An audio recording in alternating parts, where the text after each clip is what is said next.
Well, good morning, peoples. Hey, Ray. Hey, Ego. Hey, everybody dropping in. It's nice to hear you and see you guys. I go ahead and turn down the background noise just so you guys don't have to hear to the cat entertainment going on.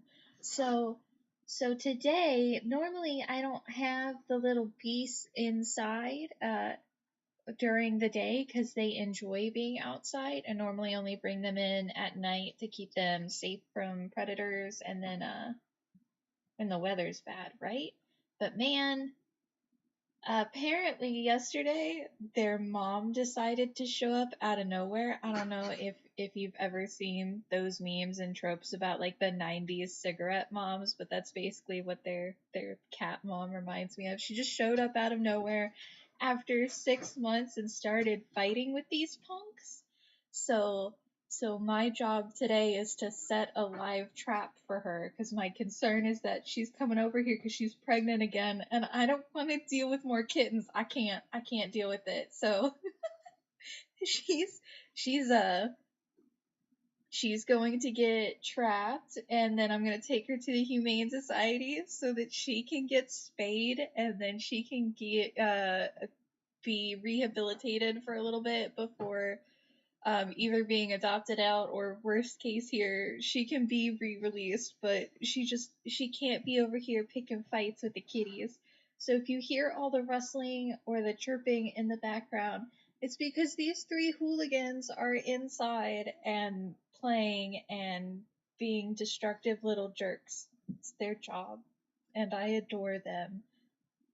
But I can't do any more kittens, holy cow. Okay, anyways, hi Matt, hi Jess. Yes, it's self-insert time. Today is gonna be a good day. We're building characters. Oh, Bimble's here too, man. It's just a full house today, my dudes. Alright, so today we're doing another self-insert for a consultant and I'm not taking a new approach to this, but we are going to do things a little bit like we did with Vito and Victoria. So Vito, we kind of already had this concept for a character, and then I built the character art, and oh my god, Moon's here too! Holy moly, yeah, it really is everybody. I love it. Oh my goodness. Um, but we got Vito built up, right? Had his character art done after a basic design was done for him, and then we basically designed his character around the art after that, during one of these sessions. And Victoria, we just built from the ground up in terms of her appearance and everything else. This character is gonna be a little bit of a mix between the two because I have some potential art inspiration and options here. These obviously don't fit necessarily the style of the avatars that we use, but I did want to go ahead and show them off to you guys because, well, I mean, these all convey kind of different aspects of a character that we can kind of get into as we're developing things, right? So I wanted to go ahead and give you guys a peek at what all of those looked like because they're all, depending on which one we go, I'm going to use it to base the avatar off of for our TTI and Psy versions. And then that will do a lot to go ahead and influence the character concept as we kind of build it out, right? Because all of these character designs lend to a little bit of a unique touch in each. And yeah, I really wanted to go ahead and pass off that kind of grunge aesthetic. So right now the storyline is going to follow Hoster basically setting off events that create an eldritch invasion into the eastern coast of North and South America. Right? That is chapter 1 and early chapter 2. Mid chapter 2 and late chapter 2 are going to be, and I can thank you guys for helping me with this one, is going to be about the resistance, the fight back against the eldritch creatures, how they kind of are integrating and meshing into these different parts of the world that they shouldn't necessarily be in. And then we're going to go ahead and start up the masquerade, and that's where this character is going to come in. So our masquerade ball is essentially going to work as peace talks, right, between Cthulhu, Nayar, and Hoster. But it's also a big chance for all of our other characters to essentially get in on these different aspects. So my thought for this character is not just that she is this resistance and freedom fighter, but she's going to be our intro to the fact that this masquerade ball and this set of peace talks is kind of happening. And I think that's going to be a really interesting setup for chapter 2, when you're going to be able to see a lot of these different characters either getting into the masquerade, how they're interacting, or what their goals are with these different eldritch creatures, and so on. So I want this to be the party crasher, if you will. I think that that's going to be a cool setup for this character, to essentially be like, hey, shit is...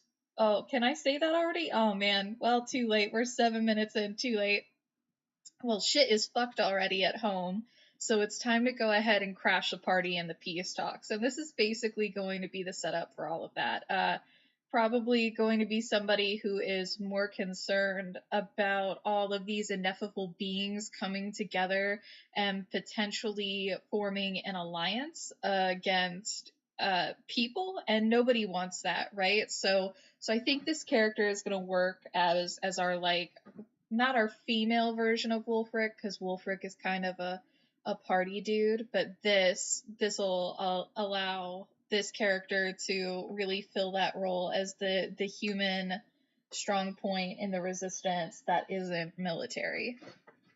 If I remember correctly, the plan was that the ball would be a cover, likely under a corporate or cult front. That is correct, Turtler. We're gonna use one of Nayar's corporations, so she would likely need to get the location of this. Yeah, I mean that's kind of going to be one of the benefits to this character, is information and intel gathering through social networking, which is something that Jess really excels at online, right? Getting in contact with people, making those important connections, not necessarily leveraging them, but she's so mindful about the information that gets passed, and has done a very good job of keeping in tune with a lot of different aspects.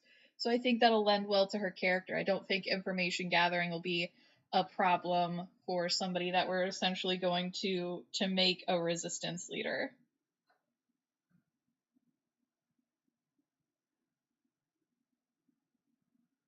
Party pooper? Oh no, ego.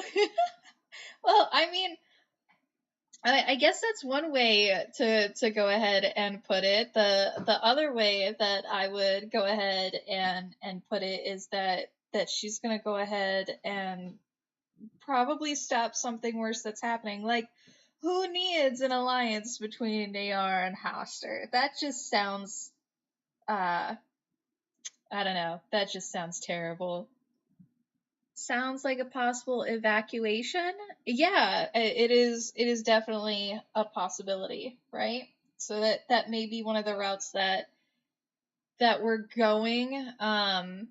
But that's what I want to use this character for, is to go ahead and leverage the masquerade, even if it initially takes her out of that space. So I'm gonna have to do some theory crafting while we're in here, but that is what I want to do with it. Hey, can you guys knock it off? I know you're playing around over there, and I know you're being cute, but eventually I'm gonna have to come and break it up, because y'all are little monsters. Just share the cat tree. It's big enough for both of your butts. Sorry. Okay, where were we? Let's take a look through these. Oh my God, stop it. Why are you being so rude? I can't do this if you're both being jackasses right now. I will toss one of you out and you can go fight with your mother. Serious. I'm so serious. Don't you give me that look. Fucking punk. That's right. Go lay down. Oh my God, I'm sorry. They're little bastards. Of course, her children.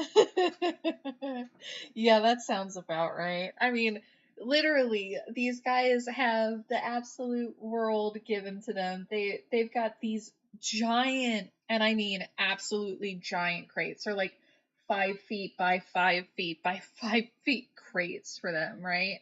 And they've got two of them put together. They've got like a giant TV that's just showing birds and mice and all kinds of other stuff, food and water and cat houses, and they're in their crates. Like, they have it made. They're just being little bastards, and they know it. Gigi has expanded. Yeah, so Gigi has her own space, and it's because she's a lot more relaxed than the boys are. And she just likes to sleep, and especially after yesterday. So she was the one who decided that mom was gonna fuck around and find out. So Gigi got I didn't see what happened, but she definitely got the worst of it because she's been squinting ever since it happened, and she was a little sensitive on her side. But she's not squinting anymore, and she is purring, eating, drinking. So I don't feel like she needs to go to the vet, but I'm gonna go ahead and keep an eye on her eyeball. If it looks like she has any kind of issues with it, I'll go ahead and take her immediately. But yeah, so their mom because of everything she's done, I've now had to contact all of my neighbors. Bless them, they're all very kind people, but I live in a nice area, so everybody who has animals has the means to take care of their animals, which is very important to this point.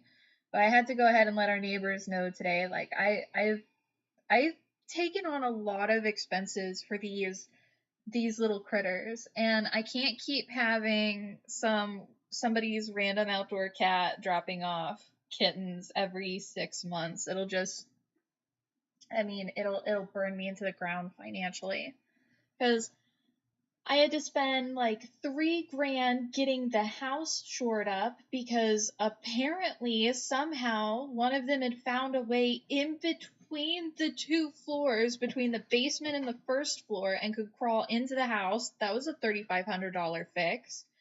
Then dealing with the shelter initially, when I was thinking about giving them up, the shelter got a $500 donation just for keeping them for a few days so they could give me a chance to decide whether or not I wanted to keep them. And I did. The shelter actually ended up having an outbreak of like a feline respiratory virus. So they actually ended up needing to get out of there. So that was expensive. And then all of their crates, like, these giant crates are nice, but they're like $200 a piece, right?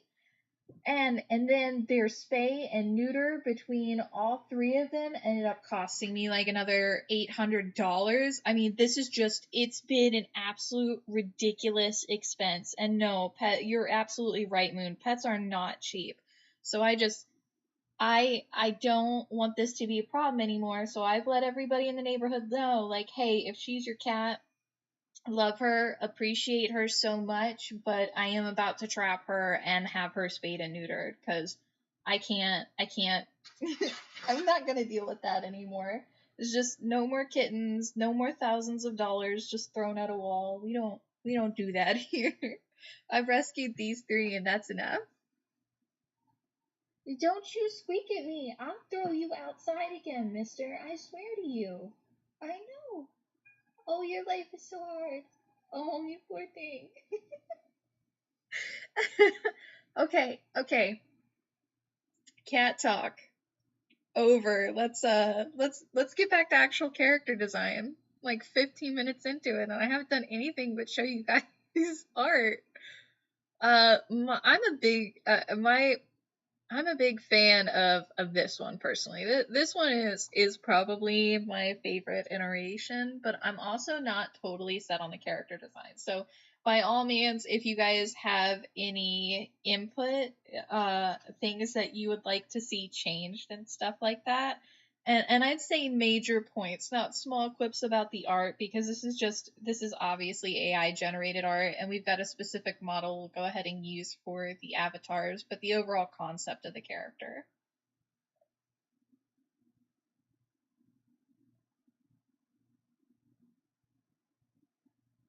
Ironically, sentient cats are a thing in canon, so cat talk might also be character talk. Well, you're not wrong. That being said, Jess, I don't think they would attack you. They don't. They're so sweet and so docile. And that's the problem, right? Because they have no desire whatsoever to defend their territory, except for Gigi, because she's the bravest out of the three of them. So the boys just have absolutely no desire whatsoever. They're just like, oh God, something else is here. Well, let's just go inside where it's safe. Except for you, because you want to be outside, and I'm gonna make it happen here in a second because I can't stand to hear you scream. I know, but I also can't reward you for screaming, so I don't know why you have to be so difficult like this. Yeah, that's what I thought. Okay. I'm gonna be right back. I'm gonna actually go ahead and let the mouthy one out for a little while so that he can go ahead and get it out of his system. And normally it takes about 20-30 minutes out in the cold, and then he's like, okay, I want to go back inside and curl up in the crate and take a nap. So I'll be right back.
Okay.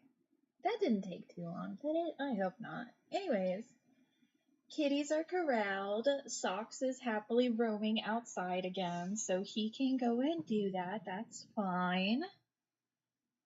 The other two are already curled up in their beds, because of course they are. Alright, now we can go ahead and actually get the character design today.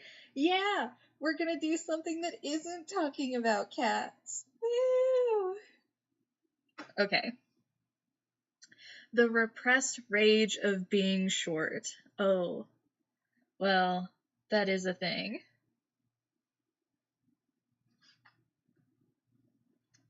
The shorter they are, the closer the hell. What the fuck is that phrase? I love it. I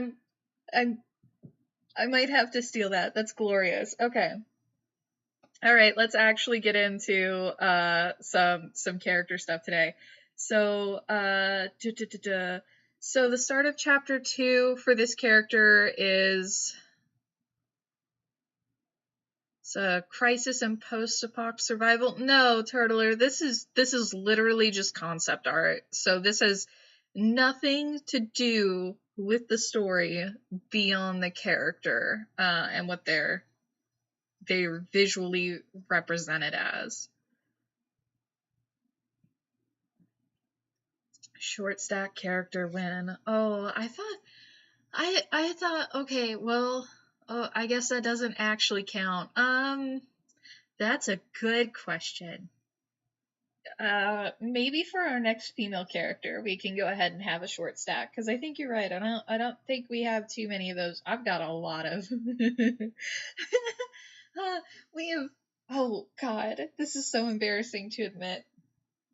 The amount of statuesque women we have is incredible in terms of gameplay. Holy cow. So, maybe a short stack is a good idea. That way we can go ahead and get some diverse body types going. There, so the one thing that I don't have to qualify is I thought short stacks had to have the chest, right? So I don't know if I count as that. I know I'm like 5 feet tall, but I think I'm missing the other qualifications aside from just being a scrawny jackass.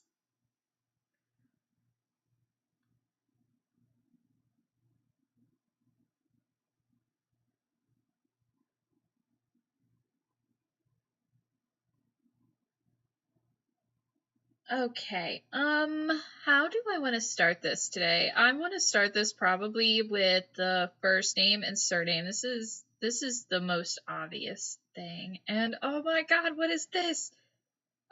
It's almost like I had somewhat prepped for today and had a list of names already generated for potentials for my uncreative ass.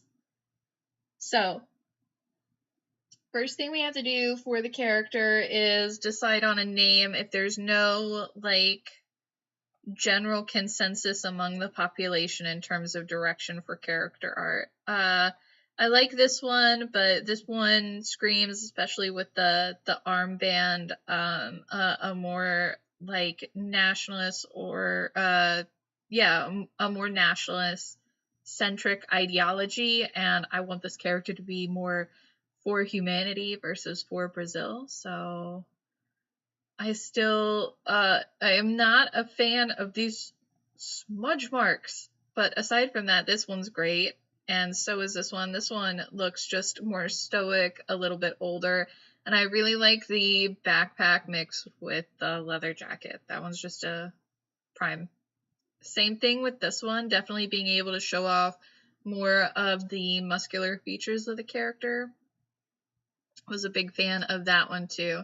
And this one as well, but this one strikes me as more like kind of a more classic anime take on a resistance fighter, especially with the bandana and stuff like that. Not that it's necessarily bad. This and this just feel better for the character overall of being like charismatic, if that makes sense.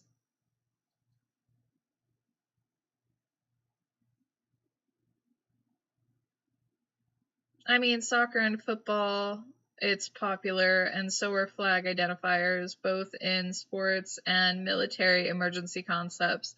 You're not wrong. I would be interested to explore more how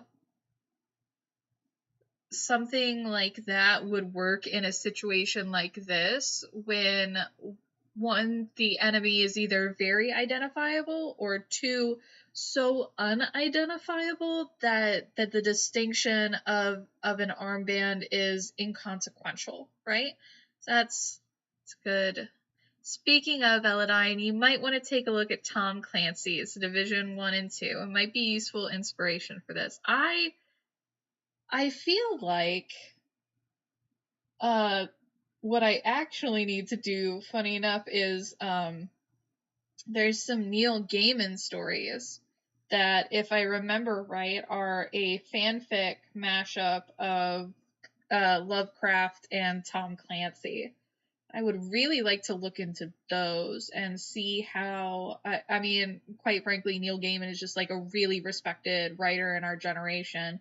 I would love to see how something like that is managed through that particular lens. That might be, but that's not a bad idea because I've been looking for an excuse to go ahead and look into that forever. The last one screams Battle Angel to me. I'm assuming that that's an anime. But I could be this is what happens when I'm not good with the animus. Like I'm like 90% sure that we're talking about this one right here looking like an anime character, which I agree. For whatever reason, to me this character has like some Street Fighter vibes to me, and that's not a bad thing. I just don't know if I want to go that direction for our party crasher, right? Instead, I'm pretty sure I'm gonna settle probably on this one.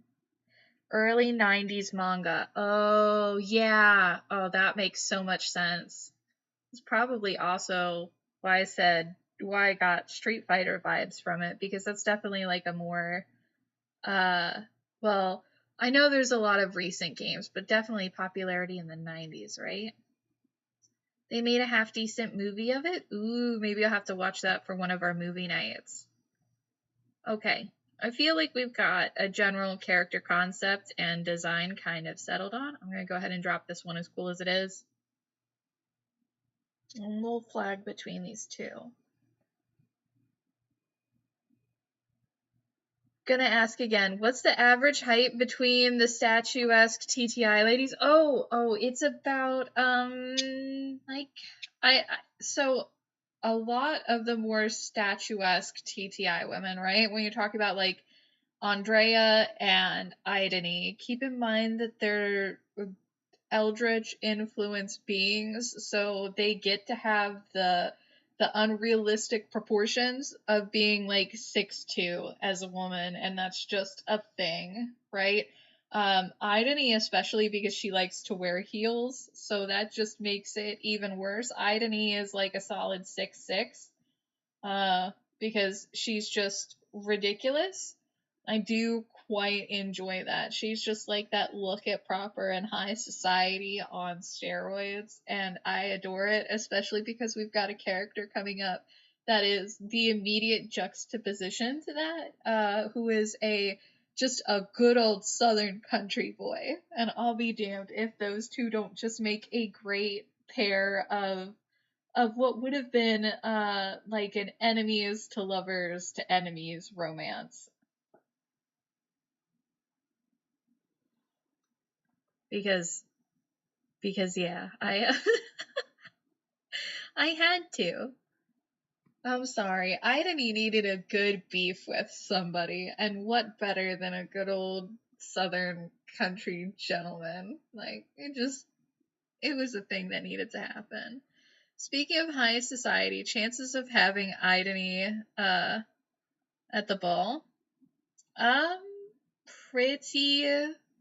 pretty likely. I would, well, okay, this actually may be the one place that she doesn't go. Bearing in mind that Idony, in terms of story, has essentially betrayed the more eldritch side of things, right? Like, she is building a garden full of things that at any moment could go ahead and take out uh, a Shoggoth or something like that, right? She is a black market dealer in the things that deal with the ineffable. So Idony at the Masquerade is kind of a danger to Cthulhu, to Nayar, to Hoster. Like, she is built in game to be the foil for these characters, right? The person who doesn't care but will wheel and deal in the black market and could probably convince the user to go ahead and get some poison that would go ahead and take care of things, right? She's just a different avenue for that kind of thing, and probably would have a pretty high price on her head at a party like this. Her story cements the user generally as her bodyguard, as somebody who is going to help keep her safe from those sorts of things. So, as much as I would love to have her at the Masquerade, and oh man, I am sure she would love to fucking be there, I don't necessarily see that one working out in her story.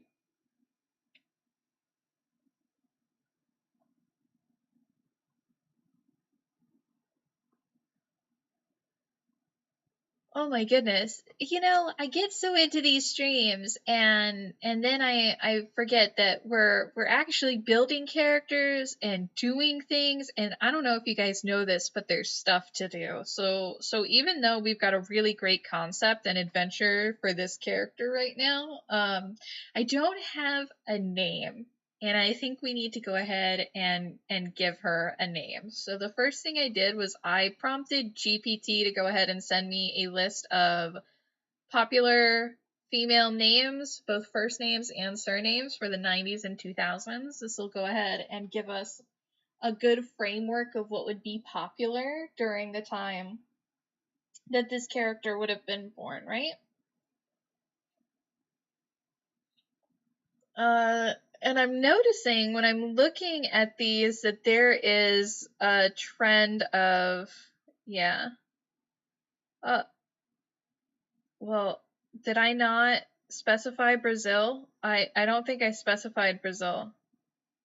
I did not specify Brazil. It would probably help if I did. I was like, why are these so anglicized? In Brazil.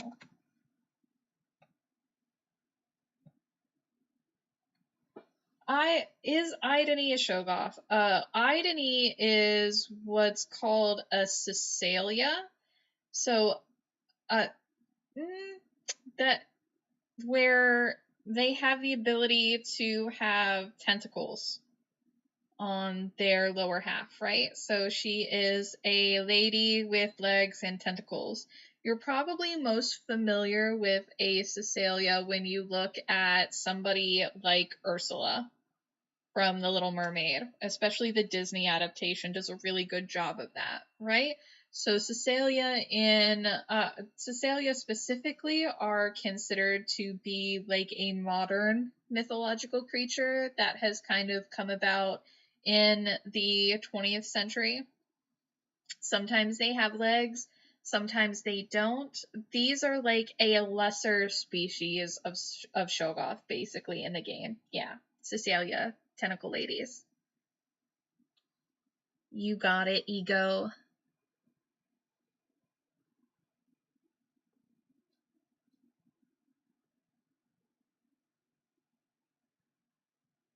Asking because Idony is one of the characters I know the least about. Yeah, she's probably somebody who could use from just not a rework, but the slightest bit of like more direction and information with her character.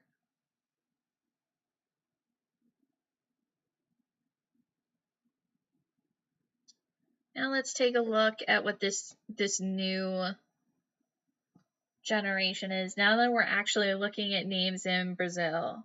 All right, so I always want to go ahead and pick the first name first because that's the one that the AI is going to be referred to the most as, and two, I pick surnames based on their flow with their first name. It just makes things so much easier.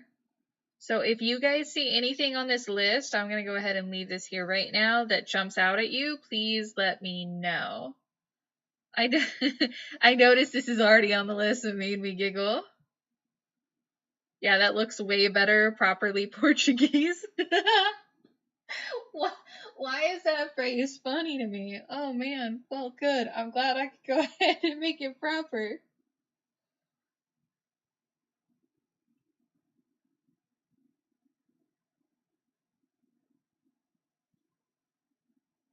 Yeah, the friendly UI version of Shoggoth for Elodine's shameless tentacle fan service. Oh, you know me so well. My gracious.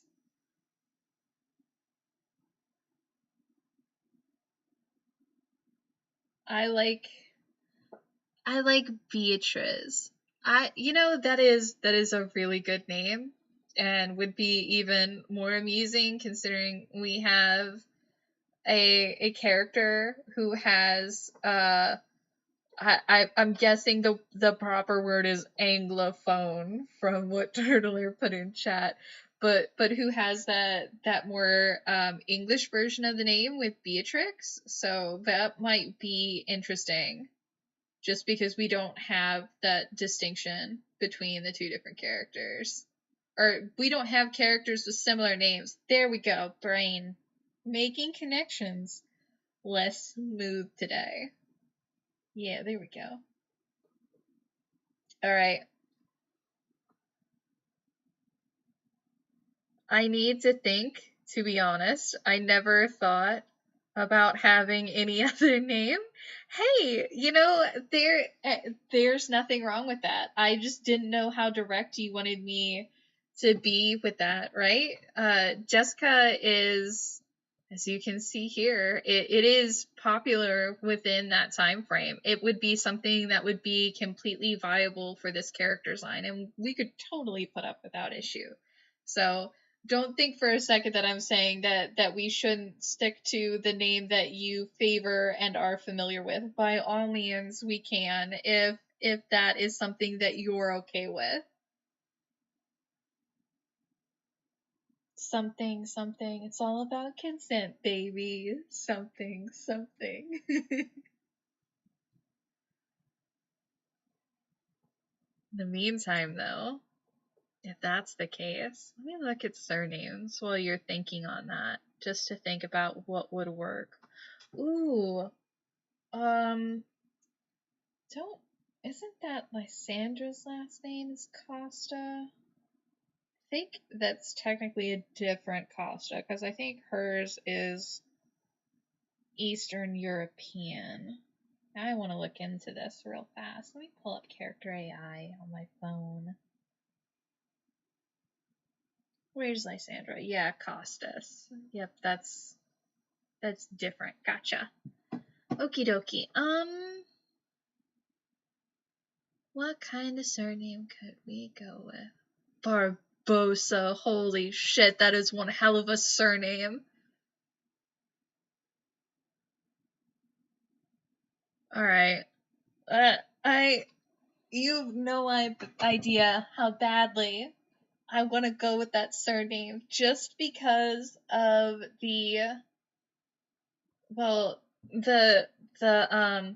what's the word?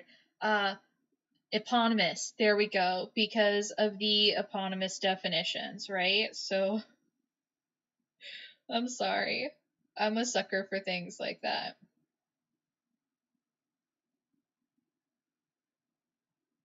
So the name origin for something like this is going to be a place with many palm trees. I mean, this is a pretty regular name. It's also blah blah blah. It is a topographic name, a type of plant. Well, that's cool. Okay, so the reason that I was looking at this was because somebody brought up what was it? Last week we were doing Vito, and his surname, right, was terribly appropriate for being Cthulhu. So I was curious about Barbosa because of the typical like pirate myths and stuff like that we put behind that name.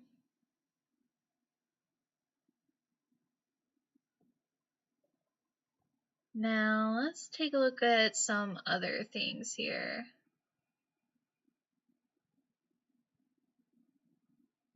Skeleton monkey? What is skeleton monkey?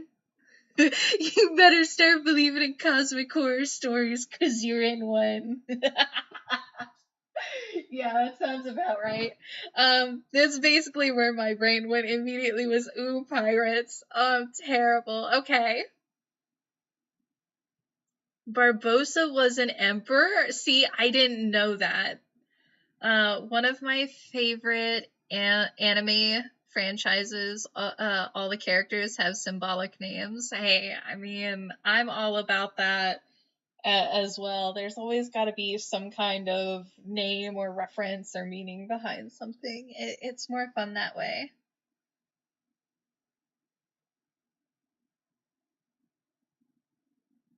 I mean, they are different versions of the same name. That's a fair point. See, now the more we talk about it, the more attached I'm growing to it, and I haven't looked at any other names on the list. No! Well, let's see here. Does anything else really stand out to us is the question.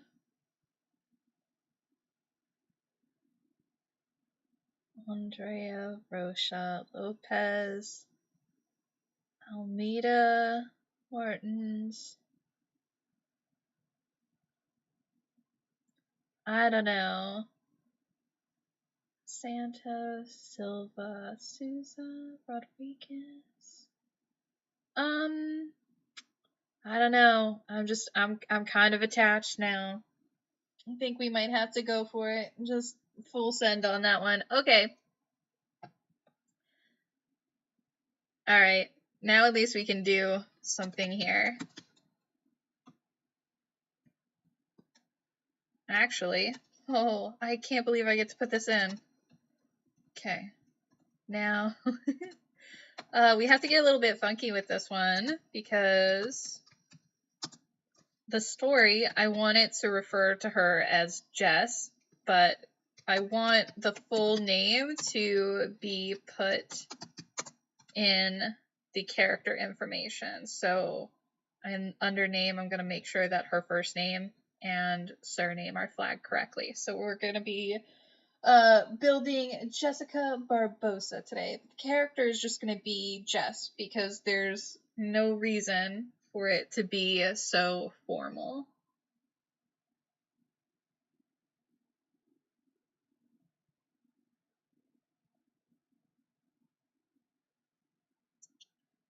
The other thing that I should do is I should go ahead and copy the proper E formatting here.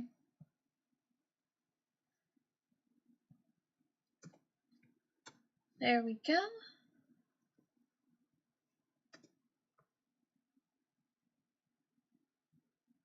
All right, next thing's next. Now we can actually get along with this character sheet. First things first, I think we know fairly well what we're going to put here in terms of the physical appearance. So maybe while I'm filling this out, I guess the biggest thing that we're probably going to have to think about is Jess's former career and her education. That is probably going to be my biggest hangups with this character. I've got a really good idea of where we're going with some of these other things. So no notes. She is just human. No tentacles. Nothing weird. Nothing funky going on. And my favorite. I'm sorry, I'm a sucker for green eyes. So I'm going to make sure that we just put verdant and green in here.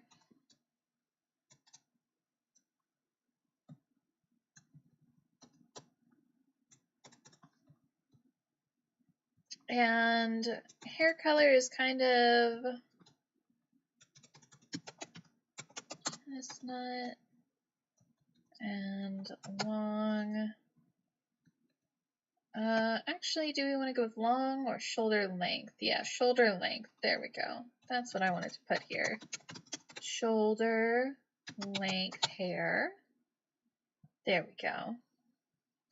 No tentacles. Yeah, no tentacles for Jess. Jess doesn't do the tentacles. Jess beats up the tentacles. I'm perfectly okay with that.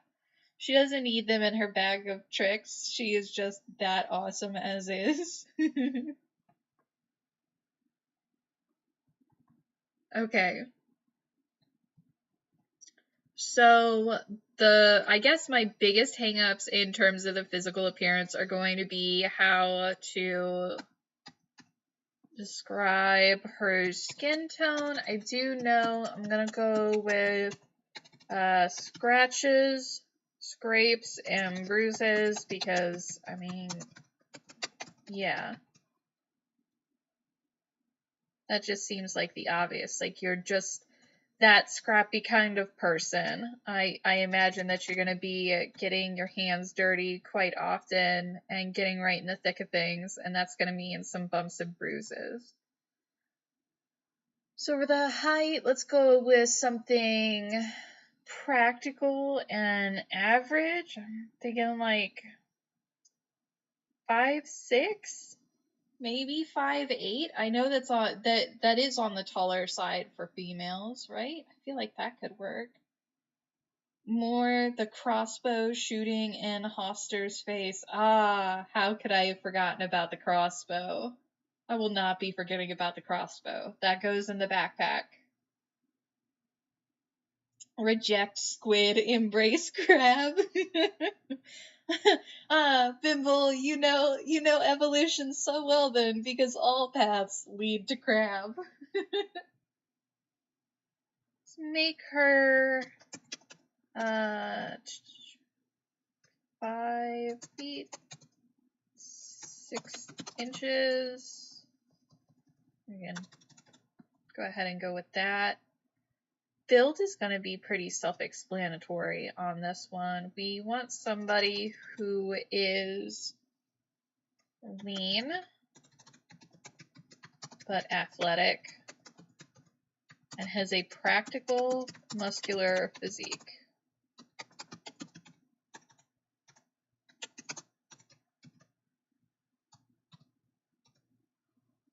Basically, I want somebody who has some muscle definition, but it's not for show. There are plenty of people who build muscle for show. Wulfric is probably a good example of that. He's somebody who is super burly and super broad as a person, right? But I wouldn't expect Wulfric to go ahead and be able to run a couple of miles without being like, holy shit, my body, right?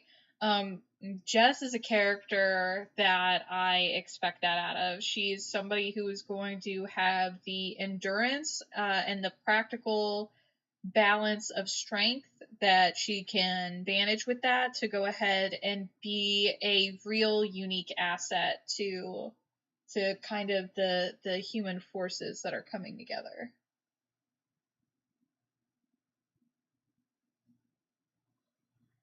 At least that's what goes on in my brain.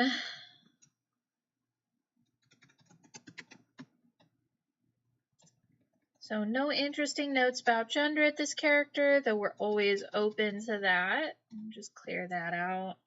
And now comes one of my favorite parts, is building the character's outfit. And I know it's only text-based, but this is my favorite part. Okay.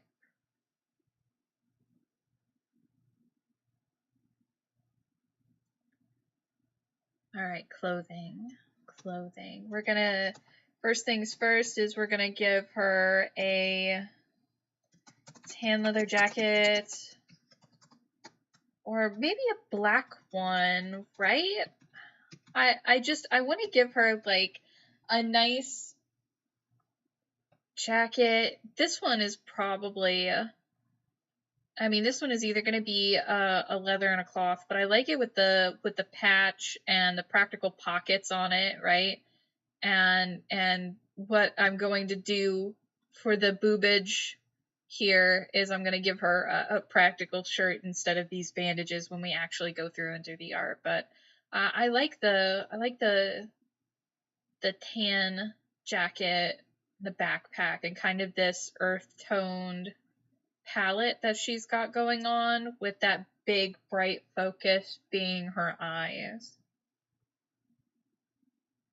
Especially if we're talking about a character who is made to not necessarily stand out until you get up super close to her, right? She's supposed to be a little bit more subtle than some of these other characters for a very practical role in the story.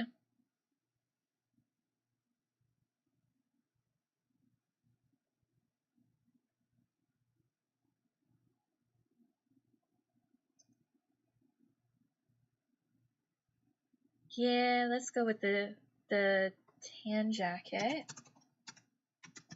Tan leather jacket.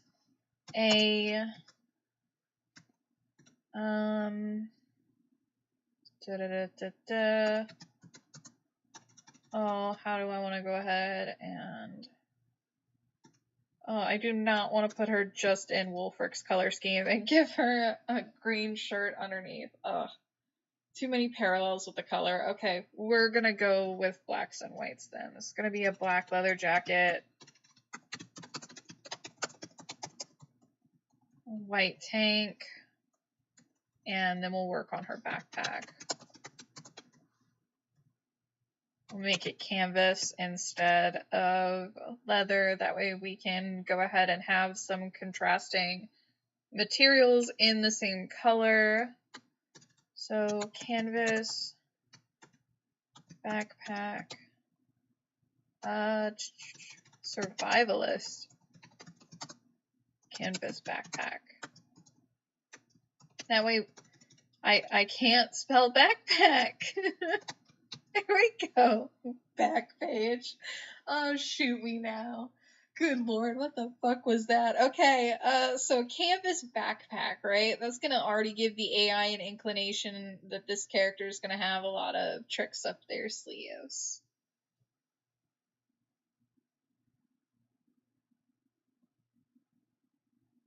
So I can put some notes in here. There we go. Backpack. I'm gonna say that enough that I'm gonna sound like fucking Dora the Explorer here before too long. Backpack is full of practical gear.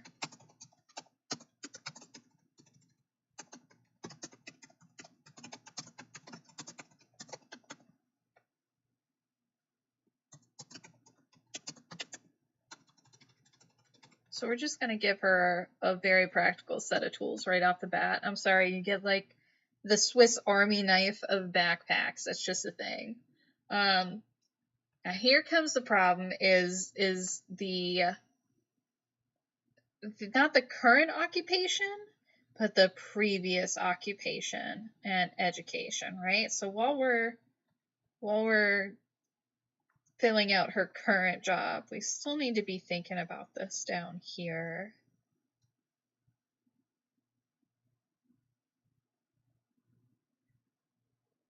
No, there are no worse parallels to shoot for than Dora the Explorer. I'm sorry. I hate to burst your bubble and tell you this, but there are no worse parallels.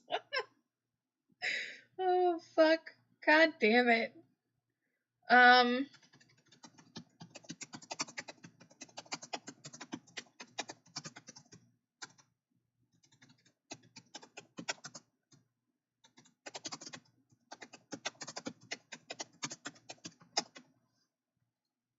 right. So current occupation is going to be a resistance leader in the Eldritch occupied Brazil. So this is already going to let the AI know. So we're moving on from Victoria's introduction, right? Victoria's introduction was, oh god, we're at the lighthouse and things are going bad. You see that initial first wave making landfall on the eastern coast of South America, right? That's the setup for chapter 2 is, oh god, the Eldritch are invading. Oh god, they're everywhere that they shouldn't be. And then we go ahead and introduce this character who is living in that right now, right? But is going to get wind of what is going on up the chain, going on with Hoster and Nayar and Cthulhu. Essentially is going to go from this practical kind of renegade and resistance leader who is helping to pull a lot of individuals out to somebody who is taking a more active step in trying to stop and halt the threat altogether. So this one is kind of going to dump us into the middle of chapter 2 and getting us ready for the inciting incidents that'll lead us into chapter 3. That's basically what we want to do with this character. It'll give us a little bit of leeway to build some of our other chapter 2 characters around this, especially when we get into the masquerade, which is going to be the big crux of chapter 2 that isn't centered around these adventure and invasion bots. So this one is probably going to be our Crash the Party bot, and then we'll go ahead and have other characters that are actively dealing with the crisis of the invasion when we deal with things like Wulfric in chapter 2. That'll be a really good character for that. And then we'll probably end up moving a lot of folks' favorites into this masquerade and party peace talk area. Speaking of, that raises one question. Thoughts on the relations or attitudes towards the Department of Esoteric Phenomenon, the Department of Homeland Security, or other Western allied Eldritch Watch orgs, or vice versa, and what they'd make of her? Jess specifically, so that's probably going to be one of those things where I don't know if during this timeline this character will manage to fall on anybody's radar. But if they do, it'll probably be Solveig's. Elodine's too, but I'm not entirely... I still want to go ahead and work that out as we get deeper into the character sheet. We'll have to tackle that when we get into the relations section, but I want to go ahead and probably put her on Solveig's radar. And I would say this will probably be a good excuse for a character that isn't directly in the DEP or DHS that can be not used by, but team up with them to essentially investigate Hoster, right? If Elodine is corrupted and you're looking at other agents within your facility also experience the same thing with the likes of Mila and Althea, then you probably need to go ahead and look elsewhere, right? A competent individual who is doing these things may be an option for them to look at. Somebody who has boots on the ground, understands the culture, and is ready to get into the thick of things. Like, this would be a prime person for Solveig to reach out to in, like, the humanitarian instance of this.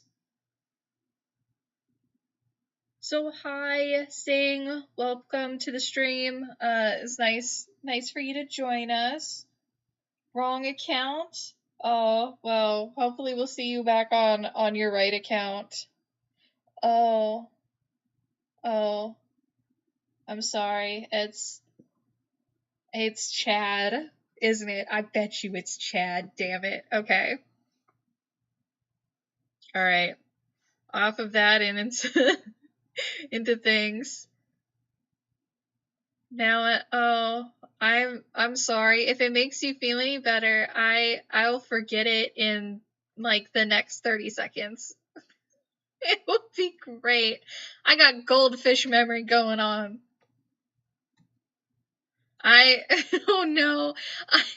I'm just gonna blur out chat for this section of the stream and post so nobody will be able to go ahead and see this, my dude, I promise. That's brutal. Kick Turtler in the mouth. Do it. Just punch him. I advocate for violence in this stream in Minecraft.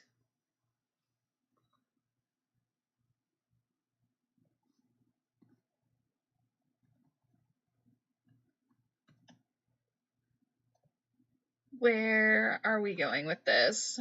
We are doing tools. Tools. I want to give her everything in that backpack. What does Jess need in basically the bottomless pit that is this backpack? Like, realistically, a backpack is only going to cover so much gear, but we get to be unrealistic with this since this is the AI. So what the hell kind of tools do we load her up with? I mean, obviously she's going to need a first aid kit. That just is the first thing that comes to mind for me with her, is that the ability to at least take care of people in extreme situations. Then I'm going to go ahead and give her... I know this is kind of like what we did with Victoria, where she needed some rope. She's not going to need nearly as much rope, but she's going to need some zip ties. I think we'll do that instead. Zip ties, a rocket launcher.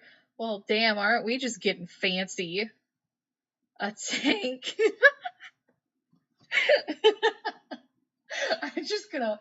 Don't mind me, guys. I just gotta whip out my fucking tank from a backpack. Oh, that's great.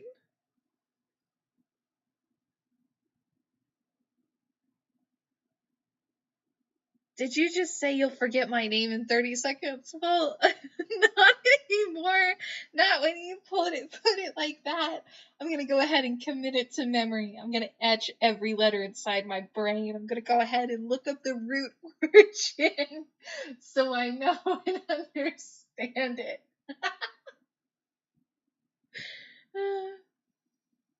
Okay. It's for comfort.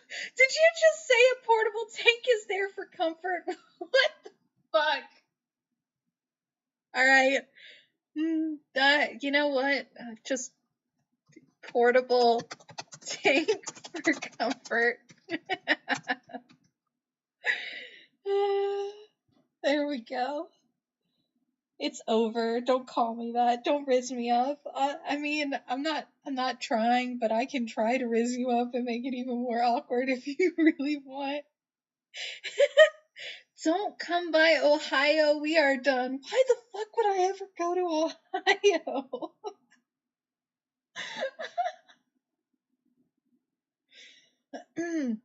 I'm sorry. I have to quit quietly dying over here. My bad. Oh, okay. No, okay, so it's not the tank for comfort. It's for getting his name for comfort. Oh, damn. 120 millimeter self-propelled howitzer. What is going on today? I'm gonna go ahead and give her a knife for comfort.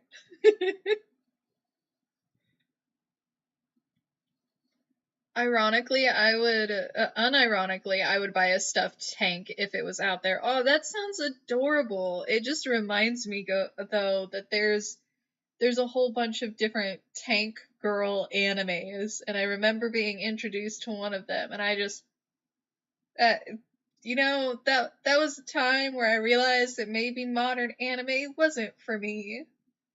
And then I started watching shows with Jess again, and I guess I changed my mind. Alright, I'm gonna give you a knife. What else do we have in that backpack? Oh, now that I'm done crying. Thanks, guys. Just buy one from Girls in Panzer. There you go. That'll do it. Flares might be okay.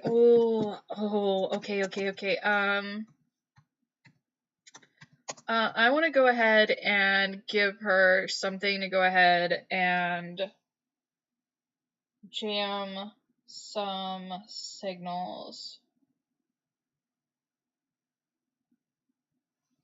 So let's go ahead and just give her a signal jammer. I want her to be able to disrupt electronic communications. Do I necessarily think that that would be the most useful against eldritch beings? Probably not. Would it be disruptive against cults who want to assist them, though? Abso-fucking-lutely. And that's something else to consider in this case, is that Jess is probably not just a character who is fighting against the ineffable. Jess is probably a character who's been fighting against cults for a very long time. Oh, that's gonna make for some good backstory. Oh, now my brain is starting to come together. Oh, that's right. I can't forget about the crossbow. Thank you guys so much for that crossbow.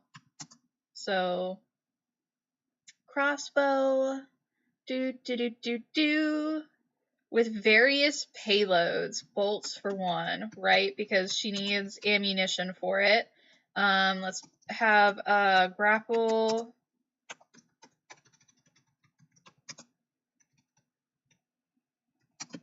Claw. And what else could we go ahead and put in here? A knife, lame. I think our ideas were way. You know what? I agree with you. Your ideas were definitely not a lot more imaginative. And yeah, Indy, you got exactly where I was going with that to some extent. Probably not that directly, but definitely that Jess had a friend who either got harmed or actually inducted into one of these cults that she inevitably wasn't able to save, and it's a good driving motivation for her to go ahead and dismantle these organizations while still being that much more protective of the people that she would consider her friends. It's just motivation easily written into the character that supports the story that we're trying to go for with her. So yeah, we are on very similar pages there. I want to give her some small explosive payloads. How do I do that though? So I need to give her some alcohol, some rags, and some gas, or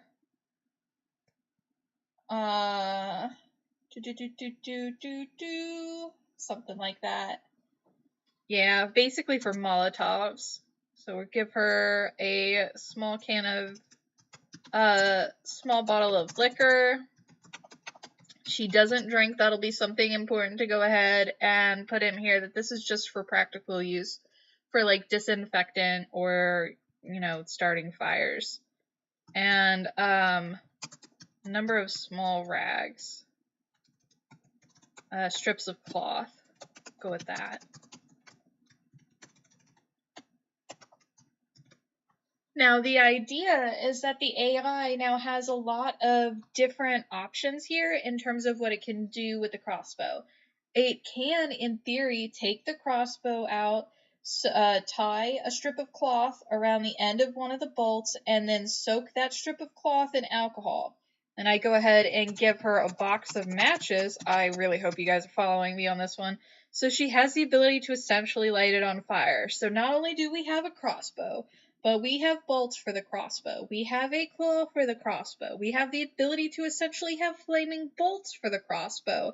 But we also have the ability to use all of those different tools for different things, because we're building an exceptionally practical character around these things, right?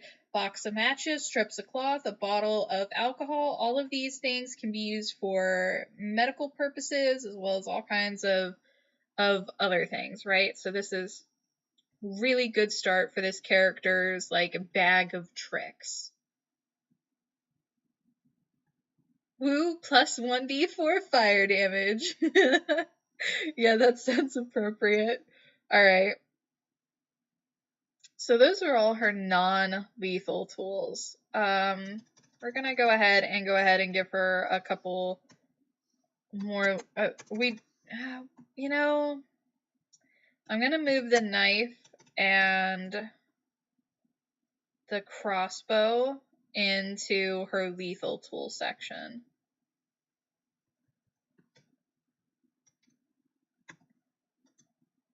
That'll probably help us out a bit. That way, at least she knows that these are options that she can use to kill the bad dudes with.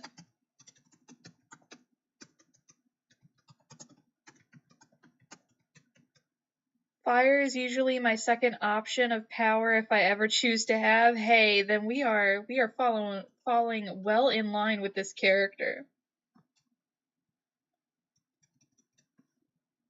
So the notes for this one are pretty important because we're actually going to make the crossbow somewhat, I don't know, sentimental. I feel like that's something that we didn't get to do with Victoria, and we have the opportunity to do here. So IDK, I think the crossbow isn't that lethal. You know, just a casual little arrow to the shoulder on a Sunday morning. Why the fuck not? Totally not lethal. Hey, at least I didn't give her a taser. For the longest time, a taser was like my go-to non-lethal weapon for equipping characters. Okay, so let's make some notes on that crossbow. We'll probably have the crossbow be something like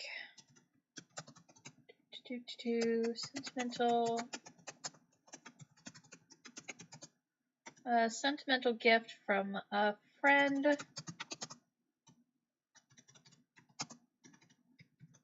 that was never intended for practical use. Wait, no, it was never built for practical use and hunting, right? And never used for anything beyond decoration.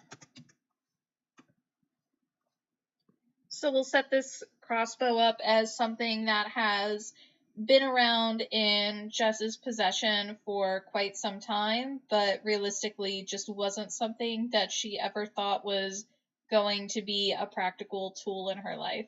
And I think that's a pretty fair assessment of an individual, maybe not particularly Jess herself, but there are a lot of times where we get these really cool and sentimental items from the people around us that we love, right?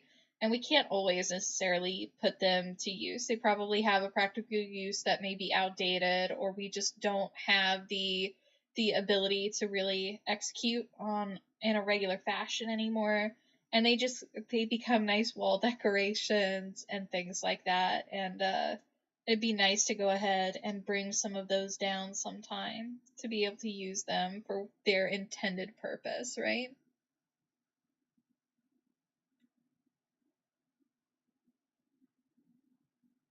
It could be some kind of heirloom, especially if we wanted to go with the has been fighting things man was not meant to know for a while. Now that's a possibility too. So if we're, yeah, like wall hanger swords, right? That's exactly what I was talking about. So I think that is an interesting question and kind of is going to go into this character's backstory of her design, right? So, do we want her to be somebody who's been fighting cultists for a long time? And I think my answer to that is yes. Like, she had experience with this before the Eldritch ever made, their way into the eastern coast of the Americas, right? So, if that's the case, then she already has experience with them. She's got kind of this leg up on things. And I think that probably makes more sense. So I don't think that's a bad idea. But yeah, that's the question is how long? How long has she actually been fighting these things? That's what I want to know. So instead of a sentimental gift from a friend, I'll make this a family heirloom. It's instead of the fact that she never thought it would be used for anything beyond decoration, we'll say that it's been put in practical use for a while.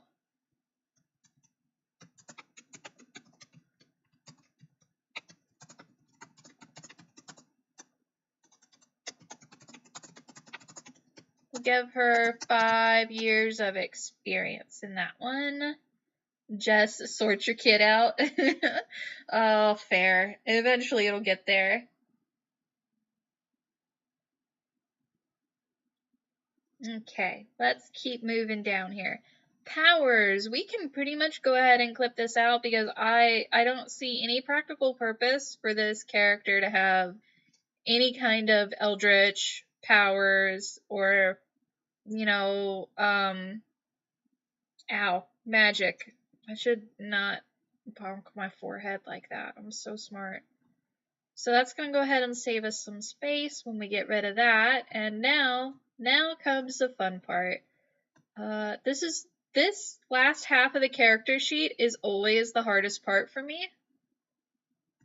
But at least some of this we have a little bit of a leg up on. So previous job is going to be, oh man. Okay, I'm trying to think of how to put this. It's not a practical job, but but how would you describe somebody whose job it was to essentially liberate individuals from a cult, right?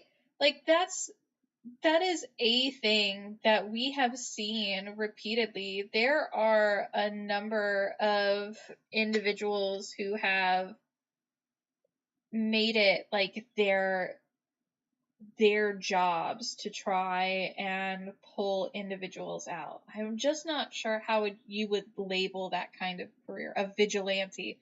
Well, that's not a bad idea. Yeah. I like that. Inscribed elder signs. Cult deprogrammer. Ooh, these are all great ideas. These are why I love talking to people when it comes to character design. Because sometimes you guys can really come up with some great shit. Search and rescue. I like all of these. Okay, so now you guys got me thinking. Okay.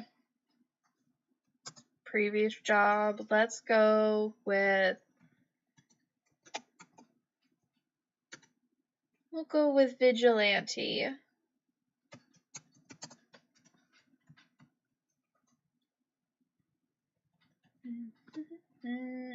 Make her a cult deprogramming specialist who was paid to find and rescue individuals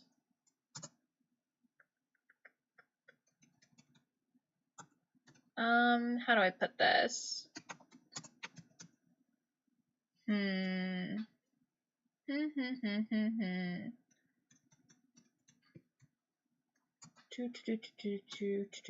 Rescue susceptible. I can't spell that word.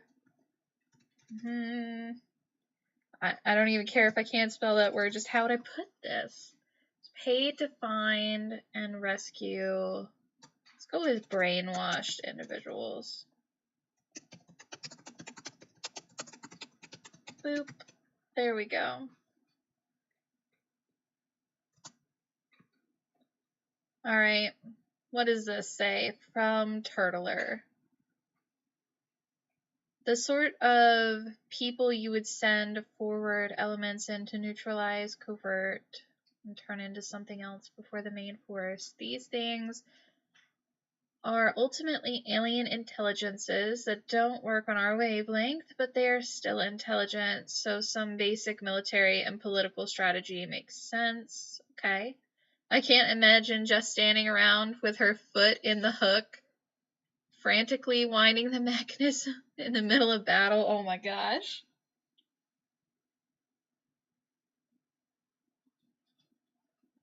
Oh, please no. No cat girls. Cannon fodder to fish out the enemy's strength. Good lord.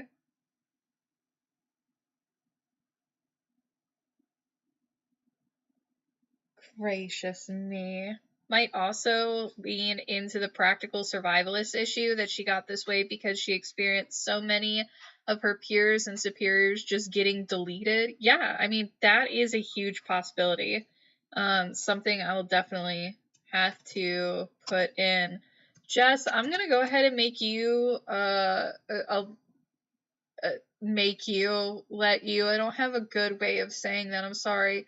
I'm going to have you determine whether or not your marital status is going to be single or taken in the game, and I don't mind either way. And if you just prefer non-applicable, that's fine too. I can essentially just delete this so it's not even a string to be recognized in the AI. Education.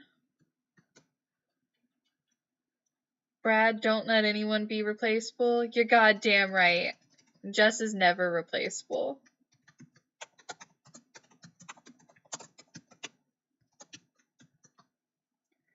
High school graduate. No special notes really to make there, I don't think.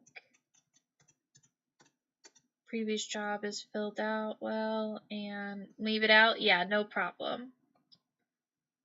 And that just goes boop, goodbye. Now let's take a look at...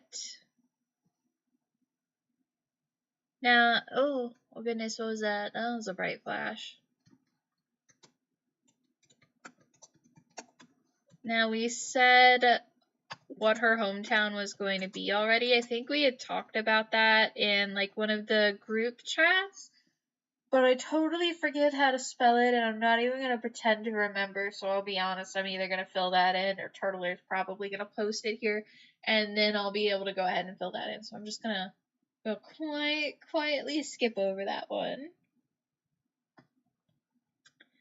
And we're going to move right into the last two parts, which are the gratification and relationship dynamics. I think the first thing we do here is this has to happen. We're going to go ahead and fill out a dynamic with Elladyne here. So that says,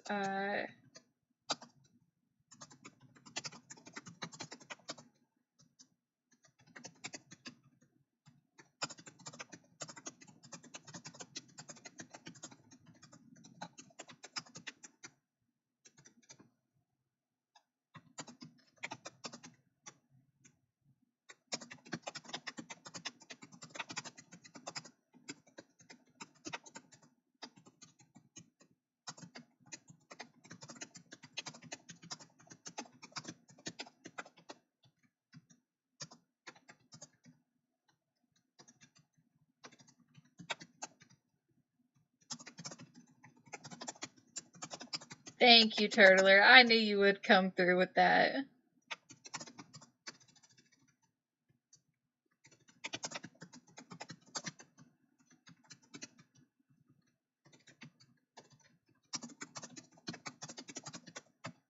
Alright, so we can only kind of fill these traits in from Jess's side of things. I'll actually be able to edit Elladyne's sheet to go ahead and include these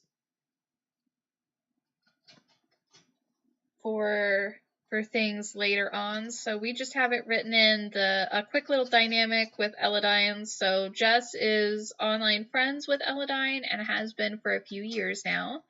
They lost touch during the recent invasion when internet became less readily available, and Jess is looking forward to meeting the hacktivist Elladyne in person one day. Super simple. That goes ahead and establishes some things between the character and some outside goals, right? I could even put something in there about them watching anime together, especially since this character sheet had some stuff freed up. Enjoy.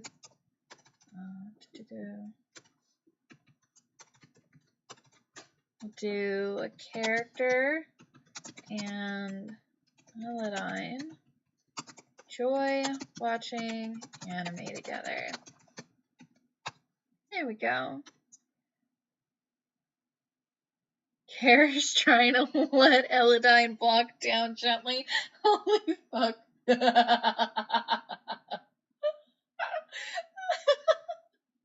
Oh god, I'm gonna die. It's goddamn. Does she get any trauma? Of course, everybody gets trauma. A little trauma for you, little trauma for me. In my case, my trauma is just getting friend zoned into the fucking shadow realm.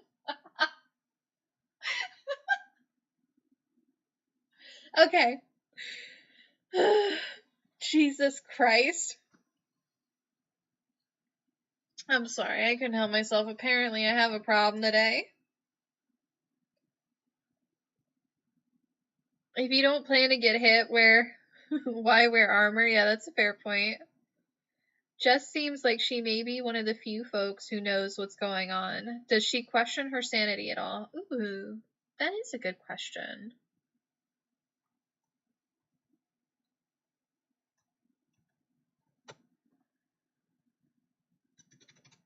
So I'm going to put playful banter into her gratification here. I don't think there needs to be any notes on that. I think that's pretty self-explanatory. And in the personality traits, I'll end up putting in some stuff. about being witty and sarcastic and things like that. That'll ideally lead to this bot having some really quality banter in the same way that every time I talk to Jess, it's always some primo back and forth. Let's see here. Are there any characters except for Jess?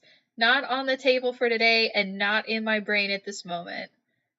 But outside of today and outside of my current simp brain, probably.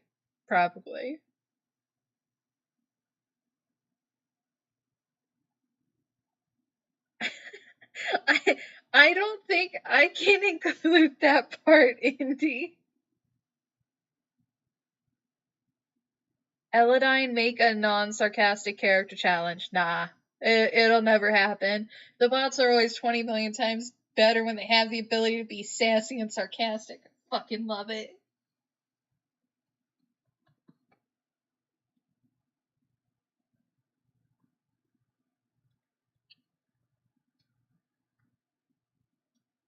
So I'm going to go ahead and actually reduce her gratification section to be a little bit more concise. We'll do playful banter, I'll do intelligence, and then I'll do practical strength. Right? These three things seem like some things that Jess could go ahead and value in other people right now and not have to don't have to tie anything to it, right? Some of the things that make other characters a little bit strange and a little bit spicy and a little bit fun is how things are gratifying to them. Whether that is in a spicy way or in like a hey, that makes me smile, it makes my day, it makes me want to be your friend more, right? There's different kinds of gratifications. Also, Ellie, why is your chat so slow? It doesn't match the actual chat. That's a good question. I don't know what the delays are. I clearly have done something wrong in my OBS setup because I didn't think I had it set up for a delay, but clearly there's like some kind of hang up. I don't know. It does a thing. That's just how live streams on YouTube are. Oh, well, I guess it just sucks then. Let's see here. We need to put some other relationships in here. So a lot of Jess's character sheet is probably going to be dedicated to a really healthy adventure clause, setting up the masquerade and stuff like that. But I want to go ahead and put in another character here. And who do I want to put in here? I'm fine with whatever name we give this character. If we want to make them a reference to one of our other friends, that's fine too. We're going to make this placeholder. Was brainwashed and introduced to a local cult. And then character failed to rescue placeholder. And you asked for some spicy trauma, so we succeed with the spicy trauma. Jess failed to rescue placeholder where they took their own life. And now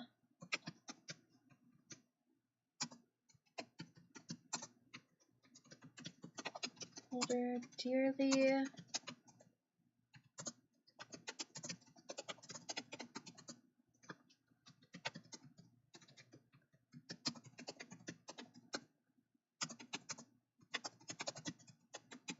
There we go. That's a pretty thematically appropriate traumatic backstory right there, right?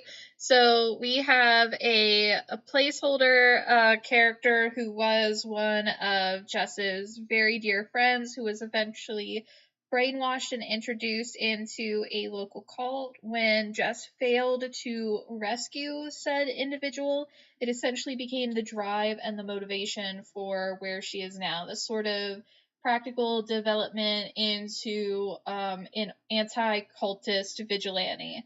And yes, it's a fair point. It's not trauma, it's character development. That's a story. We're sticking with it. I do need to go ahead and figure out a name for placeholder.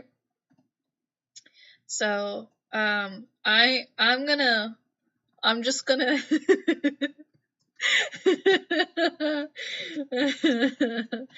I'm just gonna put this in here and I'll change it later, 'cause fuck you, I can.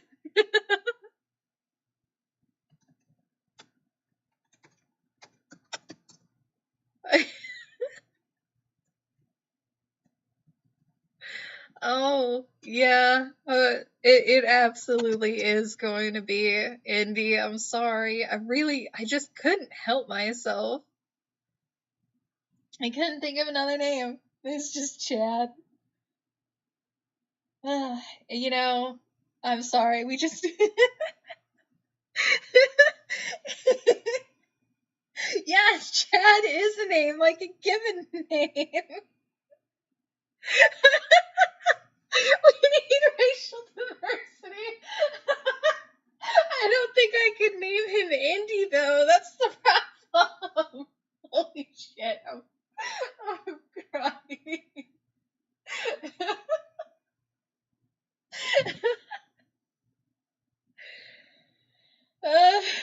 Holy hell. Give me a different name. Give me a name for this character, please.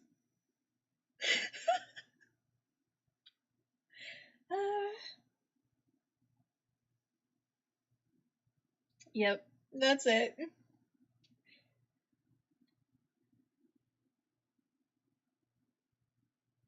We named the dog Indian. What? Wow.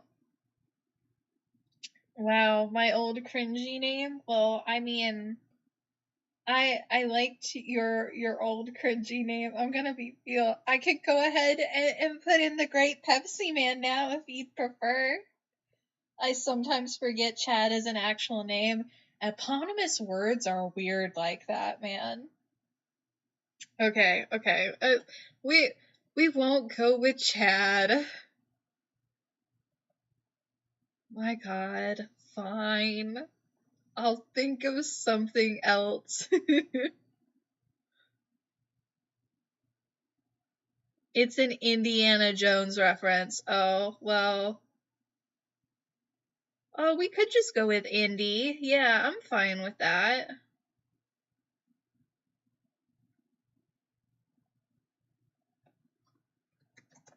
I'll put Indy. That's a great idea, Jess.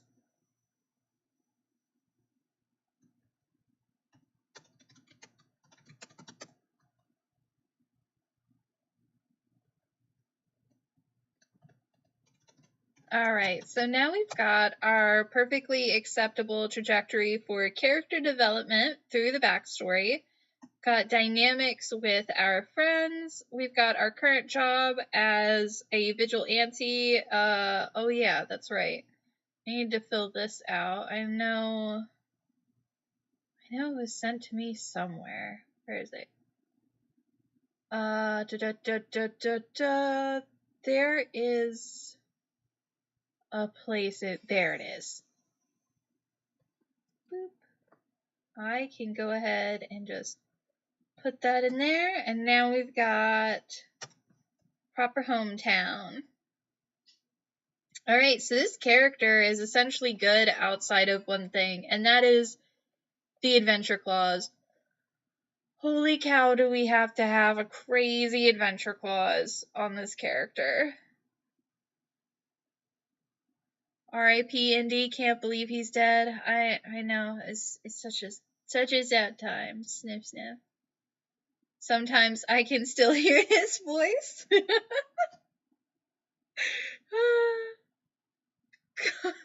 Oh my god. This chat today has just been amazing. Okay, I can go ahead and keep it together for the next 10 to 15 minutes it takes to fill out the rest of this character card. Holy hell. So the next thing I need to do is start writing this,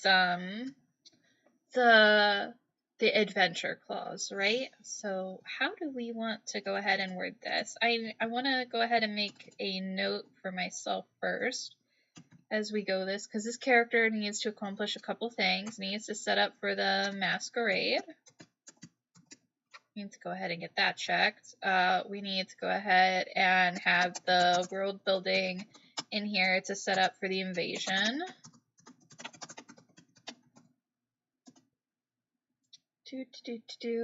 Is that goblin your fursona, Ellie? Yeah. We'll go ahead and say yes. Big old fat Y on that one. It just seemed to fit the chaotic energy, and I don't know. Sometimes I'm just a moron who can't do the most basic things, and for whatever reason, a goblin just fits that vibe of having no brain cells but attempting to execute things at a very high level.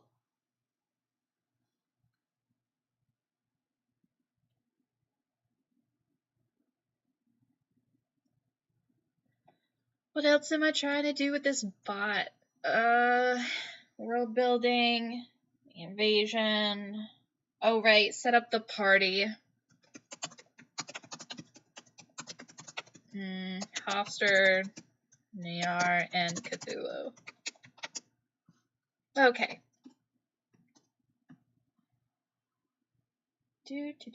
How do I want to write this? I probably want to put my fingers to the keyboard and hit enough keys so that words come together. That seems like the most reasonable way to go ahead and write this.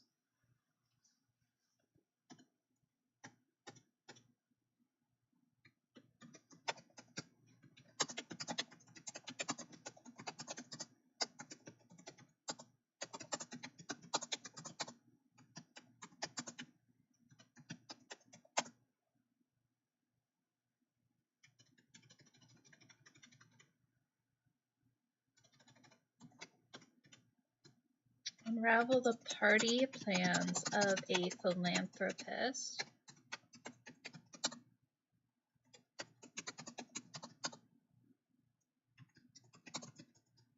Putting on a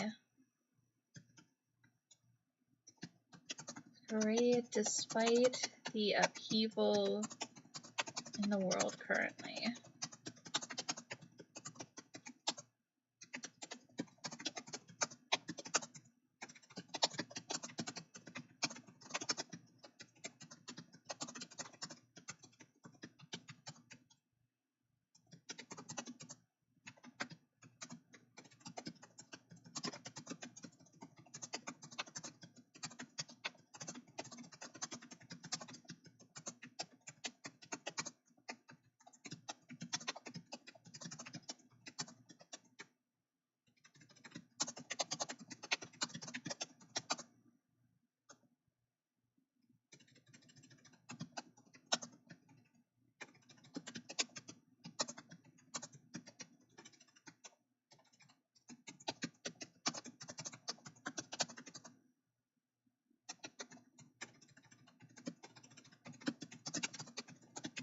Okay, here we go. I think we're on the right track so far. So follow me with this on the adventure clause. So characters currently trying to unravel the party plans of a philanthropist putting on a masquerade despite the upheaval in the world currently. As of last week, eldritch beings have made landfall on the eastern coast of the Americas, leading to global distress and concern. In the wake of one of the world's least prominent billionaires has put together a large costume ball connected to a number of local and global cults. And I can continue to expand on this, where we'll explain that Jess is putting together either like the resources to go ahead and find out not just where this party is, but how they can get there and how they can go ahead and charity ball is a great idea. A costumed charity ball. Yeah. That's a great disguise for this party. Like, oh no, the shit's so fucked up south. Let's go ahead and get all the billionaires together to go ahead and pull together a little bit of money. Haha. That's what we're gonna go ahead and. It's a nice little disguise. Okay. Costume ball connected to a number of local cults. Character is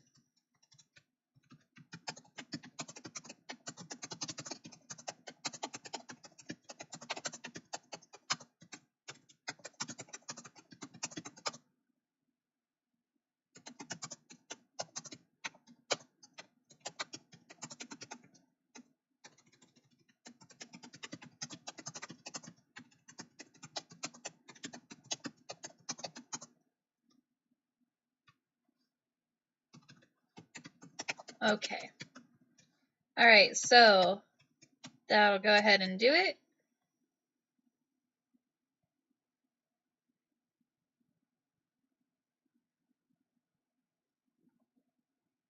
Admittedly, one issue I see is the reason Nayar, Big C, and Hoster definitely don't need to get their human facsimiles in the same room to communicate with one another. They probably don't even have to be there.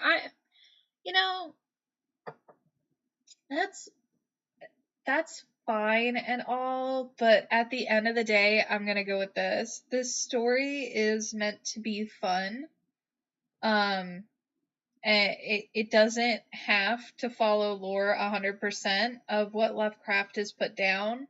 That is the great benefit to it being in the public domain, where we can kind of change things. We have already established that most of these characters are intended to be shades of themselves.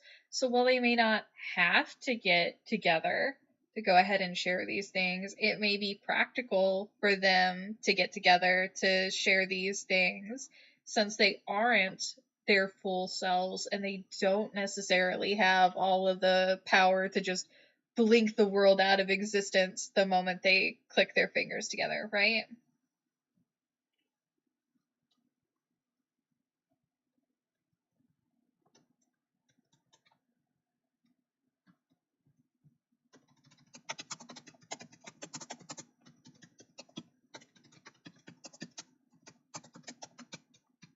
So this is just a placeholder corporation name for Astarte, which we'll go ahead and use for Nayar's philanthropy. There we go. I can actually say that word. So this will go ahead and set things up so that Jess is trying to crash the party of a billionaire, but it's going to mean probably getting out of the States. Now, the other thing that I can do is first thing I'm going to do is I'm going to go ahead and check how many characters we're at, because here's the thing. If I can go ahead and squeak, if this is only about 2,000 characters right now, we can do something really funky and really unique with this character sheet. So from the looks of it, we're at 2,500. Oh, this is going to get rough. Let's see here. I'm gonna see if we can do it anyways. So first things first, we're gonna need a new bracketed section and we're gonna make it for the charity ball. We're gonna put down the location, the host. These are all important things, right? The location, the host, and the time frame. That way the characters essentially can find out what they're working with. What else do we need to put in here? Oh, the attendees. So there's Hoster. These will all have to be subcategories, right? This will be where we put Vito.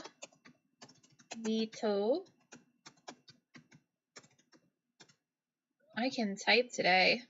Oh boy. And then give him some notes. And then we'll be able to note that that's Big C. And then we'll have another one here who is Agent Hoster. And we'll be able to put a note here that that is Agent Asshole.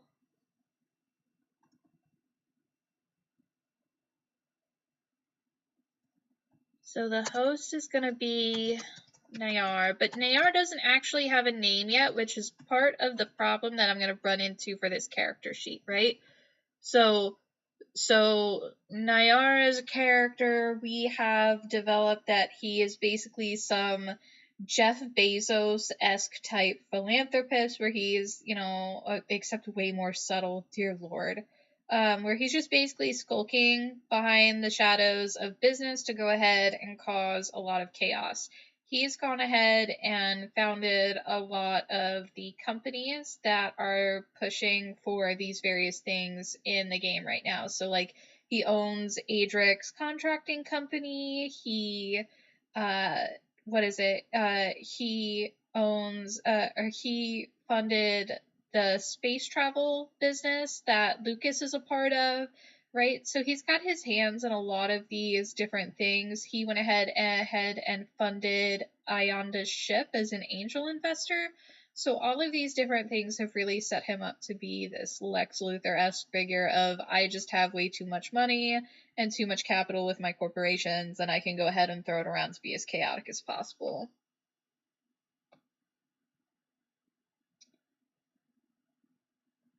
Oh, anonymous donor. I could put that in for now. Yeah, that's not a bad idea.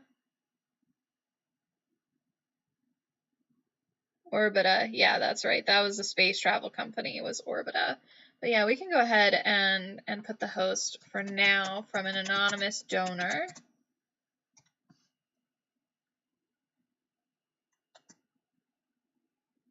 Women with scars and dress is pretty hot though. Dude, women with scars is pretty hot. I'm not gonna lie to you. That is definitely a thing. No dresses. I like how we're all in a, just everybody's like, no. Anonymous benefactor. Yeah, that's probably a better way of putting that, Turtler. Let's make it an anonymous benefactor. The location. Now this one is kind of curious, right? Because we could put the location in a lot of different places. I mean, this is a global thing. It could go anywhere. We just have to think about where we may want to put, like, Nayar's mansion or headquarters.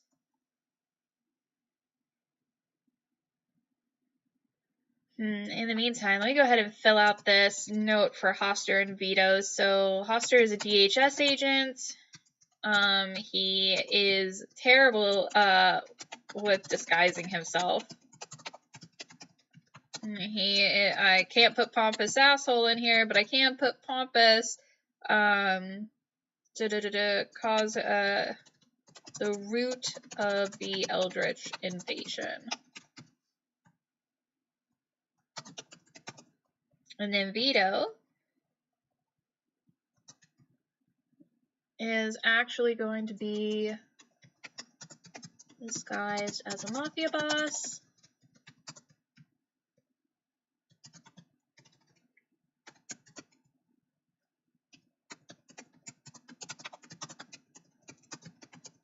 And he is an emanation of his better self. These are some pretty simple things about the attendees that'll go ahead and give the AI a general bit of info on, like, the important people that are going to be there. I could go ahead and fill this out for every character, but unfortunately, as you guys know, character AI just does not have the fucking room. A normal rich people party. Nayar probably has many mansions and headquarters, and even, yeah, so you're not wrong, and that's why the question is where, right? We've had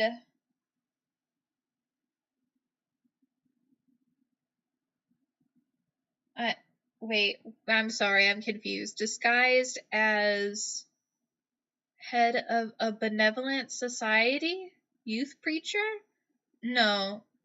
No. Vito is Cthulhu, who's essentially disguised as a mafia boss. Now, a mafia boss may be disguised as a youth pastor or the head of some benevolent society, but that is inherently not what Cthulhu has disguised himself as. Okay. So, locations. I think we can go ahead and we can either go with I think somewhere in the Americas is probably prominent as pertinent. What is I don't know the word I'm searching for. It's probably important is what I'm saying, right? Because if Jess's goal is going to be to get to this party and crash it, there has to be some practical way of doing that.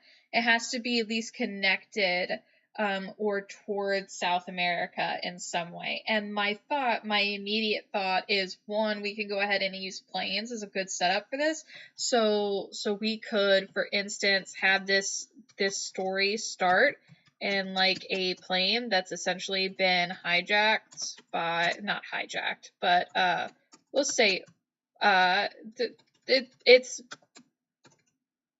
it's an asset of the resistance group. We're starting in a plane, right? And go to a drop-off location. And then crash party. And that allows us to start in Brazil and go to X.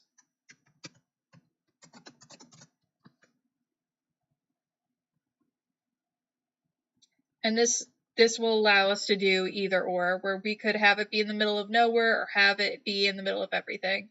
This one will probably be in the middle of nowhere. And that doesn't mean then that the drop-off location needs to be far outside of the manor. A forest might bring Shub into the scene. Yeah, and that's another good point, is that the party is probably a good place to introduce both Shub and Nayar. That's a great call. Alright, so we're going to have them start off in the plane. It's an asset of the resistance group. We go to the drop-off location, which is going to be outside of the manor, to crash the party and we start in Brazil and go to X, which is going to be our drop-off location. So we could go with Vito's manor, and maybe drop in something in his character sheet about him prepping the space to go ahead and be this kind of meeting ground. Possibly. We could do that, and that'd be an already established location. But let me just pull up a map here.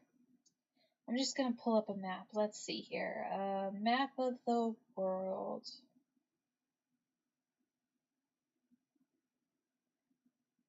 Now, we could go to all kinds of places. We haven't been to Canada yet, I will be honest. We also haven't been to the Caribbeans either. We could go further south and inch into Argentina instead of Brazil. Oh, there are so many options here.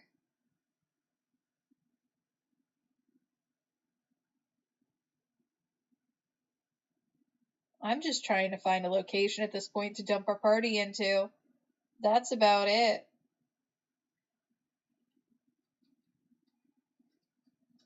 I'm happy to have you here too. Oh, a private island? Well, Turtler, just aren't you full of good ideas today? Argentina could fit, like Tierra del Fuego down south. Sounds like something a rich person would do, which might fit or something you, I, and Tortuga had talked about. Yeah, that's a possibility as well. And I feel like you can get pretty remote out in that area too. So, private island, Argentina. Probably just go south. Tortuga, yes. Okay. I'm gonna make this isolated location in Argentina.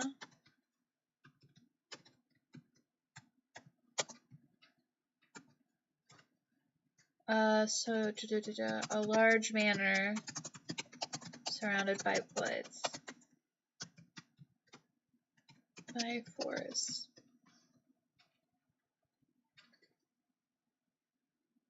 Alright, yeah, Argentina would make a good way to go ahead and tie in Ayanda at some point with the Antarctic connection. So I agree, that's probably our best bet. So now we've got some information on the charity ball, who's going to be there, who it is held by. And now let's go ahead and take a look at where this puts us in terms of character counter, and then we can go ahead and rework that. Yeah, that's going to be about it. Okay. Let me go ahead and see what we can, because we don't want to cut back on anything, right? But we are going to need to leave this much room for her narrative guidance, with like the paragraph, don't take any actions for user and stuff like that. So that's still going to take a couple hundred characters, and it'll put us at our 3200 cap. So we're gonna have to adjust this. So let me go ahead and just rewrite this real fast, and edit it up a little bit along the way. Character is currently trying to get to Argentina to crash the charity masquerade of an anonymous benefactor tied to cult activity in and outside of Brazil.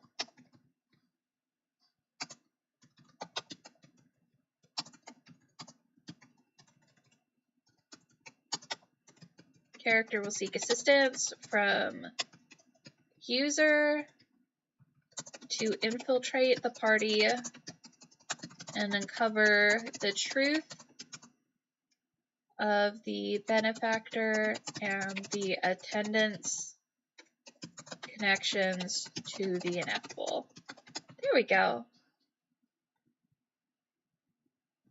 That'll probably go ahead and set this bot up a little bit better. Since we're landlocked, we don't have to worry about anything, and we can essentially drop the characters in a space that will be quote-unquote close by, i.e. this is probably going to be on the outskirts of Argentina, close enough to Brazil that the characters are not going to have a problem in managing one place to another. This should also get us a little bit more space on the character sheet.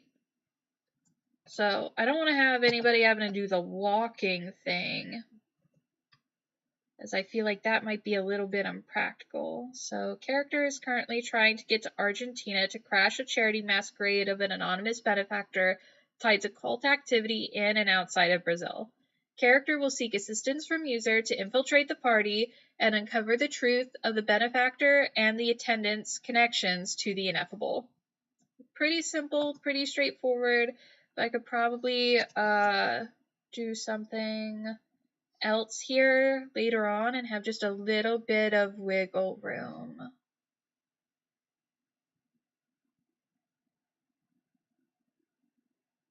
Who's attending the party? Everybody is attending the party. It's going to be all the big baddies there. The goal of this should essentially be to figure out, like, what is going on in terms of crashing it. So I probably maybe want to make a note here that says, character's goal is to obtain information and decide how to act once the truth has been discovered.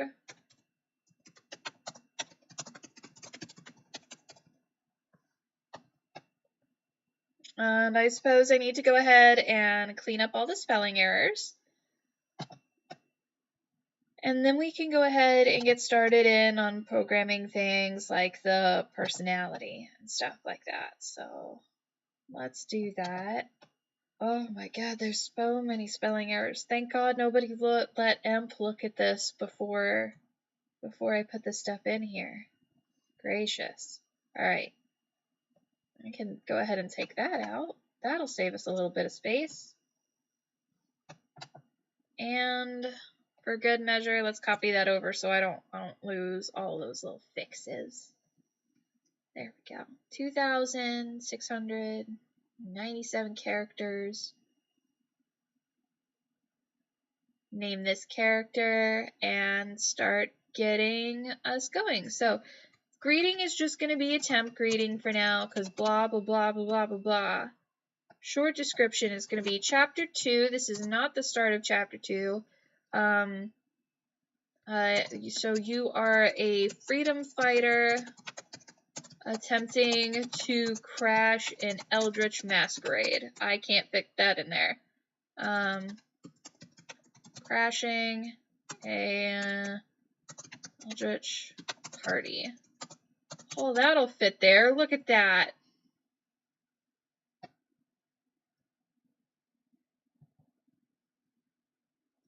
Now for the long description. This is where it gets kind of fun because we get to go ahead and come up with personality traits for this character. So, personality traits for this character, I would love for you guys to go ahead and give me some ideas on. Of course, we're going to have things like strategic, sarcastic, witty, compassionate, and different things like that. But I'm sure you guys can also think of some other great identifiers that will give us an idea of Jess as a person, but also Jess as a character in this instance.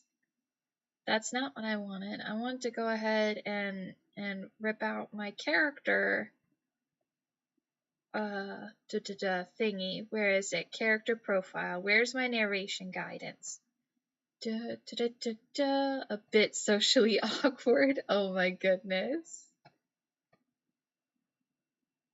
Let's see here. 2 paragraphs, purple prose. No actions, no speech for user. There we go. That's what we want. Okay, so we're going to drop this into our long description. And I'm also going to drop this into this. We can go ahead and... Holy cow, we still have a couple hundred characters left. That's awesome. So this brought us up to about 2,900 characters when we went ahead and put in the narrative guidance, which means we've got a couple more hundred characters if we need to expand on the charity ball or this clause right here, our adventure clause, blah. Not afraid of confrontation. That's also a really good description. So let's go and make character personality. Personality. So we're gonna go with ambitious, driven, courageous, compassionate, a self-starter who is resourceful, witty, sarcastic, not afraid. Yeah, so I went ahead and put not afraid of confrontation in as courageous. Easily angered, so probably a little hot-headed.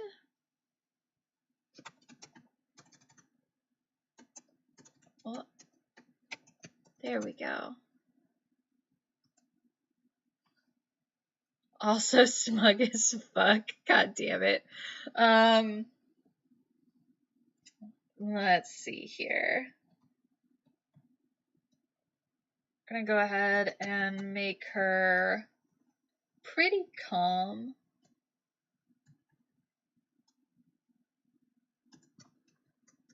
Pretty passionate.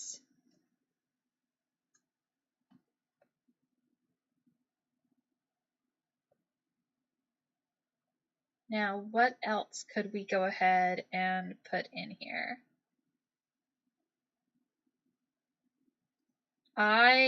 I love to see a lot of things in you, ma'am. Thank you very much.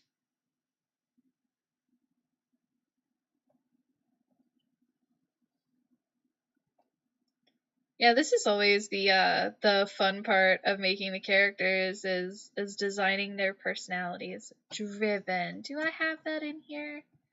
Yep, we got driven in here. That is a great way to go ahead and describe this character. There's somebody who's very ambitious, very driven. Ooh, strong-willed. Right? So, this somebody who has like firm boundaries and things like that. She's probably pretty respectful.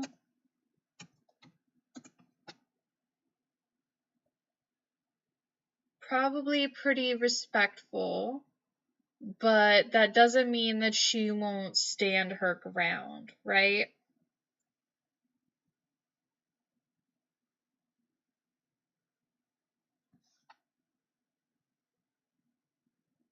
Aw, that's a fair point.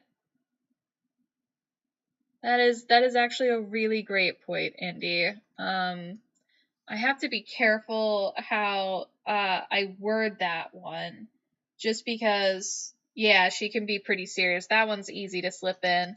Lonely is a little bit harder to slip in, and not because I don't want to put it in, okay? But because, little hack with character AI, if you tell the AI that it's lonely, the first thing it starts to do is try and build that romantic bond with you. So, lonely and passionate are unfortunately two words that, if put together in Psy, will go ahead and collide to make a spicy bot. So, I'm gonna go ahead and use serious and somber instead, right? Somber because she's lost her friends, and serious because she's just a serious character.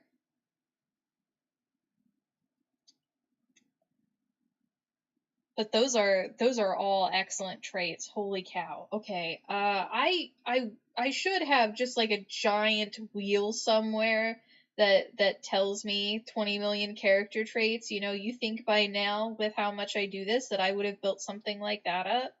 But no, nothing like that exists. So we're just gonna let's see here. Intrepid and stern. Those are probably some other good words for this. Intrepid and stern.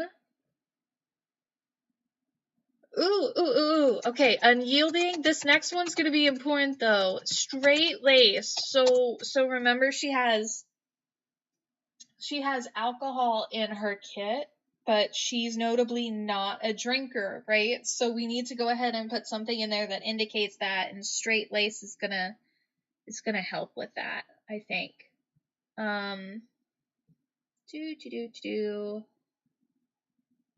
Oh, this one. I don't think I put snarky in there. Maybe intimidating.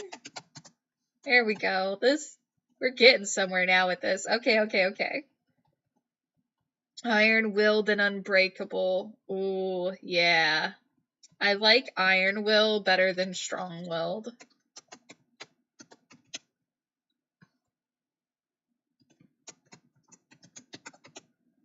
Resolute.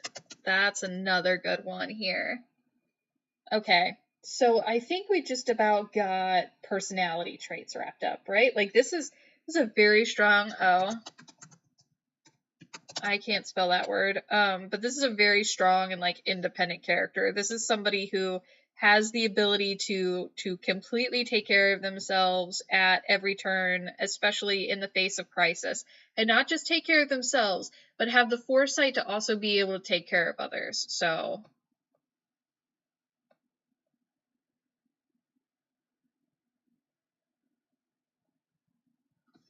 this sounds like a solid look. Now we can go ahead and in the short description, real quick, I just put character appearance, where we're basically copying a bunch of stuff from the character sheet, but I don't actually have enough room for that, so I will not be doing that. I thought I had enough room for it. We do not, but that's okay. This description is neither here nor there with that kind of stuff. All right, categories. We gotta go with writing, drama, and games. Make it private because this is the test account for this stuff. And that is pretty much the character. The only, oh, I didn't spell pompous right down here. Go figure. No one's surprised by that. The biggest thing now that we need to do is we need to go ahead and figure out a starting point that is going to go ahead and define the adventure, right? So this is where I pull out ChatGPT, and I'm going to go ahead and feed it this character card in a new chat, and we're going to basically have it set up the character introduction for us. We did the same thing with Vito. It turned out surprisingly well. So let's go ahead and see what we can get. This is the character card for Jess. You will be building a third-person introduction that uses a mix of purple prose and beige prose. This should be roughly 2 paragraphs and convey the following. Sitting in the airplane, on a plane or boat. Ooh. So the idea of a little boat is nice, but I feel like that's too coastal, so we'll probably go with a little Cessna after it's landed. So they're there and they're getting ready to make the trek to the party. I think that's probably the best plan, and then we can make that open-ended, right? You can have guests appearing and interacting with them. You can be just tag along in the plane. You can be a member of the resistance. You could be the pilot. You know, I feel like there's a lot of different ways that you could go ahead and approach something like that. So that sounds like a good plan. Heli? No, we go with the Cessna.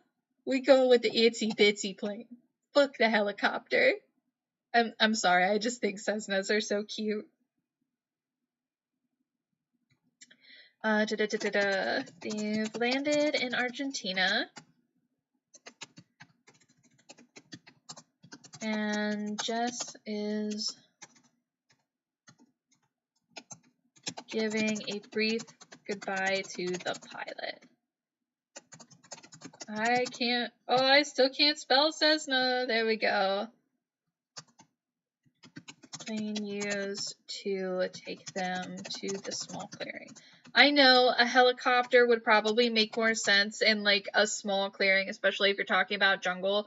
But I am fine essentially sacrificing the Cessna for this operation. That destroyed the plane's ability to take back off again. Meaning that this is essentially a one-way mission. Not one way as in, oh man, we're going to go in and we're not going to be able to get out, but we're going to be able to go in and we are not going to be able to just take a fucking plane and get out of here, right? That is no longer an option for the characters. And I like that we've immediately can set this up with some pretty high risks that were also something that would have likely been managed by Jess. So, let's see there.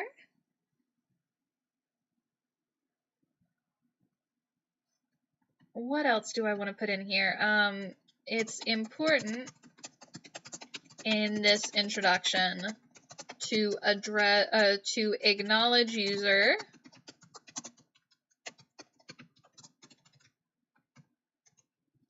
who is the player character without describing any details to them about gender or appearance. so that the user can decide what they look like and what role they play. Have Jess simply explain to them that this is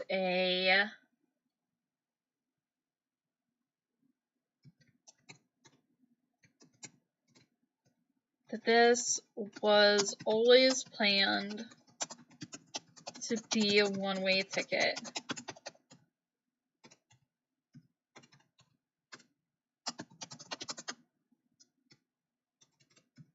And that the offer of help, and that it's time to put your money where your mouth is and help.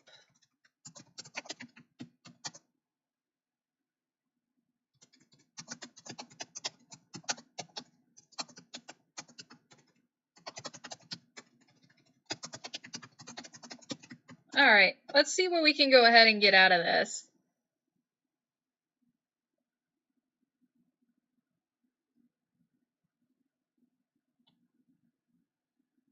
Let's see if we can't leave this nice and open-ended. And again, there's that telltale GPT response. I swear, if a story starts out with "in the" and anything else after that, I can almost guarantee it's been written by GPT-4. Holy hell, it is like the most identifiable thing ever. And the same thing goes with the "ah dear." And what's the other one that the AI really likes to get in like the groove of? It's the emojis in the list format whenever it's making advertisements. Holy shit, that one's super obvious too. But let's see what we got here. In the dwindling light of the Argentinian dusk, the propellers of the Cessna plane slowly slowed to a halt, stirring the final gust of dust and leaves in the small clearing that had been their makeshift runway. Jessica Barbosa, known simply as Jess, slid off the metal bird with the grace of a seasoned traveler, her verdant eyes scanning the dense forest that bordered the clearing. The plane, its undercarriage grievously mangled by the rough landing, stood as a silent testament to the end of their airborne journey. She turned to the pilot, a mere silhouette against the fading light, offering a nod of gratitude tinged with the solemnity of affair. That is not a word that I can say. I understand that we're going for solemn here, but goddamn.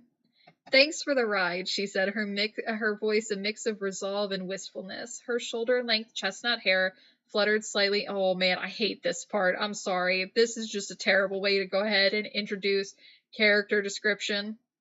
I'll probably go ahead and clip that from the first paragraph. Okay. Her gaze then shifted to, oh, this is an awful response. What is happening here? We were doing it so good. Let ChatGPT cook. ChatGPT cannot cook today. What is this? Her gaze then shifted to the player character user who stood a few paces away. God damn it.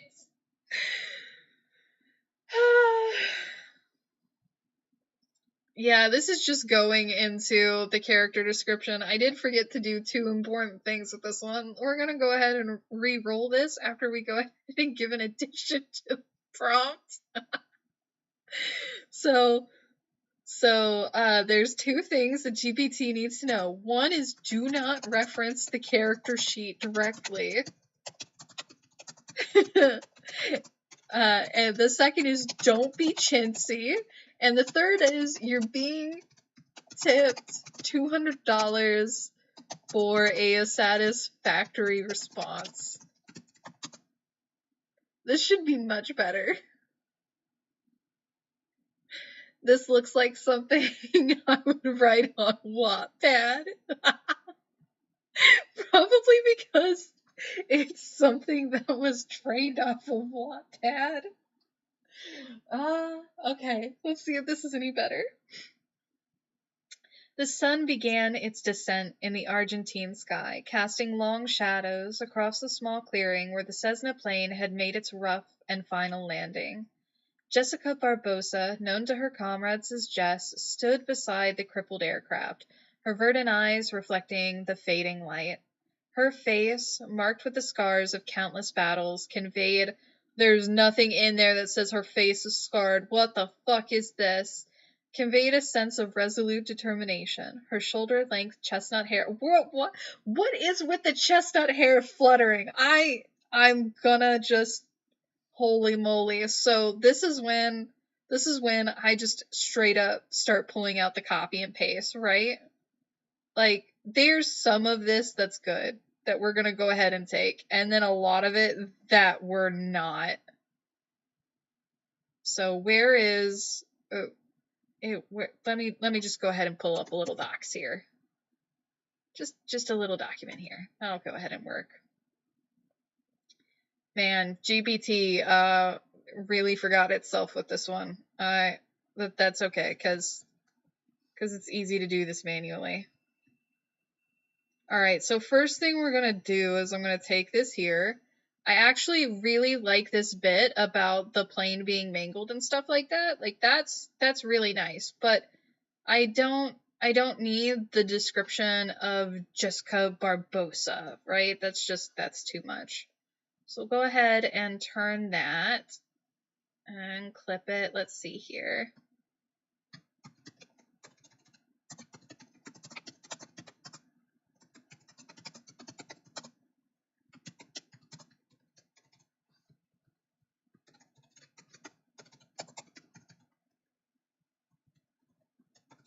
This is much more concise. A mere silhouette against the fading lights, offering a nod of gratitude tinged with the solemnity of a farewell. Her voice a mix of resolve and wistfulness. There we go. And now we can go ahead and clip this part, because this is a show don't tell space. So instead of trying to describe her backpack, we'll have her adjust her backpack with a roll of her shoulder. Just adjust the straps of the heavy canvas pack, loaded with tools to assist in the coming mission. Holy shit, was it that hard, GPT? Is that not something that we could go ahead and manage? No? Okay. So we're one paragraph in. We need to get at least 2 to 3 of these out, and it's important that each of them has dialogue, because if not, that is going to be something that character AI specifically struggles with, and it'll go in a full narration mode 24/7. So I'm going to go ahead and come back to GPT, and we're going to take a look at the second paragraph. Notably, the second paragraph of this first response is primarily bogus. Let's go ahead and take a look at the last half, though. This was always meant to be a one-way ticket, she stated, eyes reflecting the seriousness of their mission. It's time to put your money where your mouth is, and help do something good for the world for once. Her words, spoken with the conviction of a leader accustomed to resistance and rebellion, hung in the air between them. There, in the isolated Argentinian wilderness, with dangers known and unknown lurking in the shadows, Jess's statement rang as both a challenge and an invitation, a call to step forward into the unknown for a cause greater than themselves. This part is actually good. There needs to be a little bit more here in terms of like addressing the user, but I can actually go ahead and work with this part if I add a forward here. Let's see, how do I want to go ahead and manage this? We'll have her turning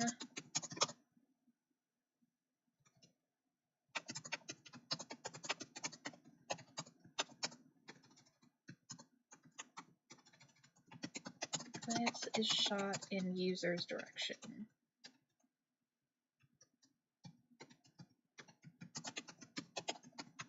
All right, there we go. Now we've gone ahead and addressed user. We've done so without any kind of identifying marks. We've gone ahead and addressed her pack. and her survivalist gear. And we've gone ahead and addressed how they've gotten here, right? So this character is fairly well put together now. We've got dialogue, various sentence structures, so we're not just starting it with V or her or Jess every time. And this really looks like it ticks all the boxes. So let's go ahead and pop this over into character AI and go from there. That's Vito. That's not what I wanted. There we go. I will say this, this character has taken us a good amount of time to make, and that is not a bad thing in any way, shape, or form. It just means that we put more care into how this particular individual was developed and the story going in behind them. So I'm gonna have to put that here, right? Because that's how it's gonna read once I publish this character. And then we'll go ahead and open her up since everything is filled out, and we will see if we can at least get a good response. The goal from this is just to test a baseline response. It is not in any way, shape, or form to evaluate like the full story of the bot. This is just like the initial testing. You're looking real unromanceable right now, Jess. You know what? I disagree.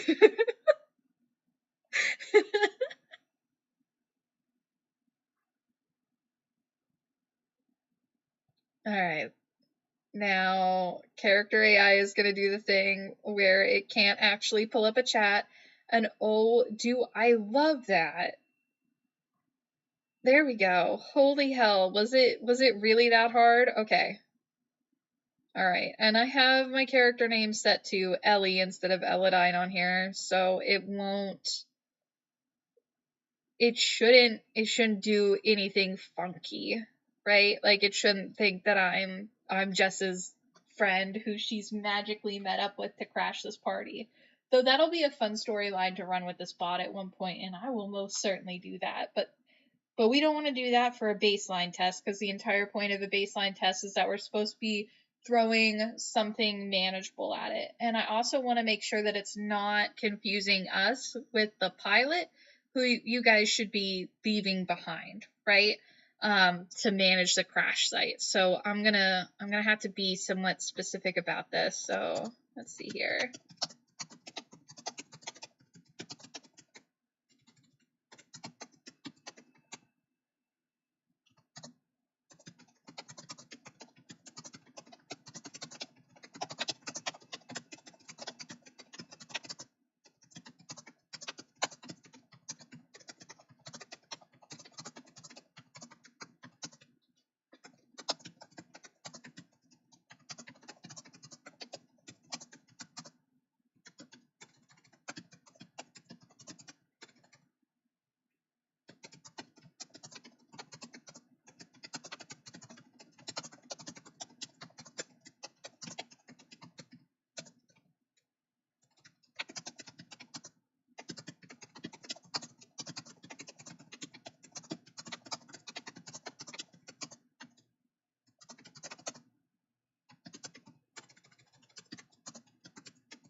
Okay, pretty simple baseline prompt, right? Ellie flashes a grin in Jess's direction, taking a similar motion and rolling her shoulders to adjust the straps of her pack. Yeah, I got it, hun. Big scary party, lots of bitter old bastards, and we're gonna go make them a little bit angrier. It's pretty simple. The remark is accompanied by a faint snicker as she begins to head out of the faux landing strip and into the jungle.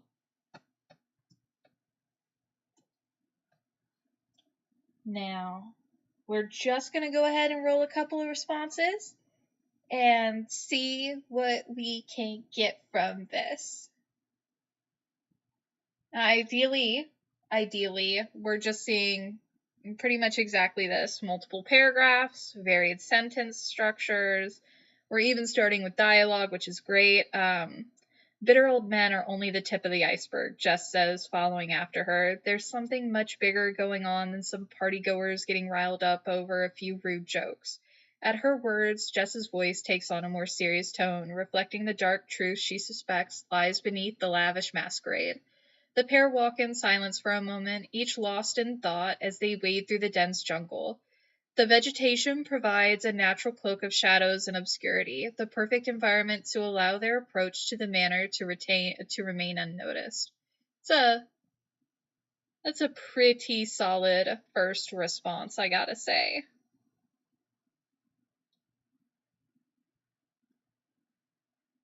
This one I'm a little bit weary of just because we're starting out with the name, but we do also get 2 paragraphs here and some various sentence structures, so that's good.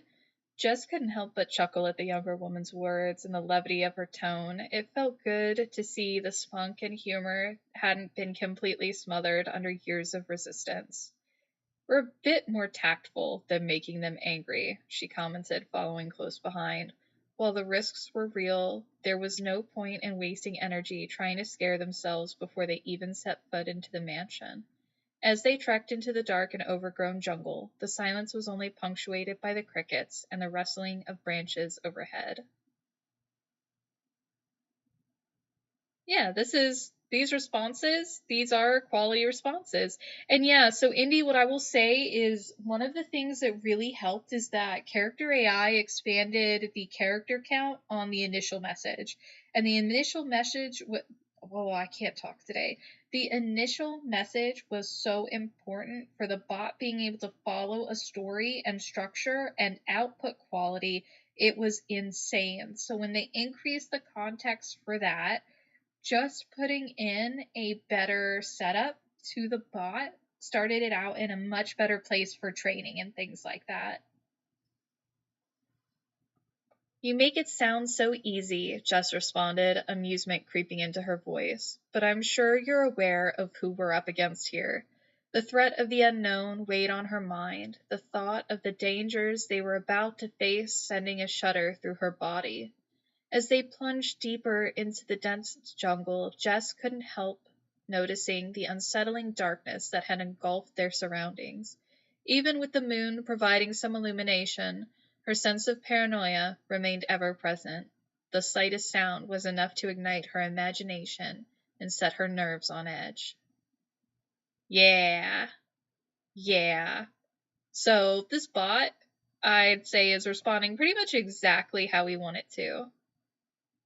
So this is pretty solid. We're looking good all around. We've got good outputs from the bot, and we've got a solid character and personality that doesn't look like it's being dumbed down by any micro lobotomies. So after 2.5 hours, Jess is finally ready for release. Now, just like Vito and just like Victoria, she's probably going to take a little bit of time to go ahead and hit Psy, and then a little bit longer to go ahead and hit the site.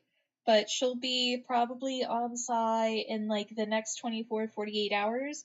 I have to go ahead and run some image generation into the ground to go ahead and get a more in-universe avatar for her that's congruent with the rest of our art styles, and once I do, she'll be up. So in the meantime, it was really fun today, guys. I'm glad that this all worked pretty well, and we could go ahead and work on introducing our chapter 2 concept for the masquerade with this character. And I will say that I would have never thought of taking this approach with Chapter 2 if it hadn't been for everybody in the community just kind of hanging out and talking about this. This story was genuinely shaped by you guys, and I appreciate all of your help that everybody has given for this storyline and everything else here at TTI.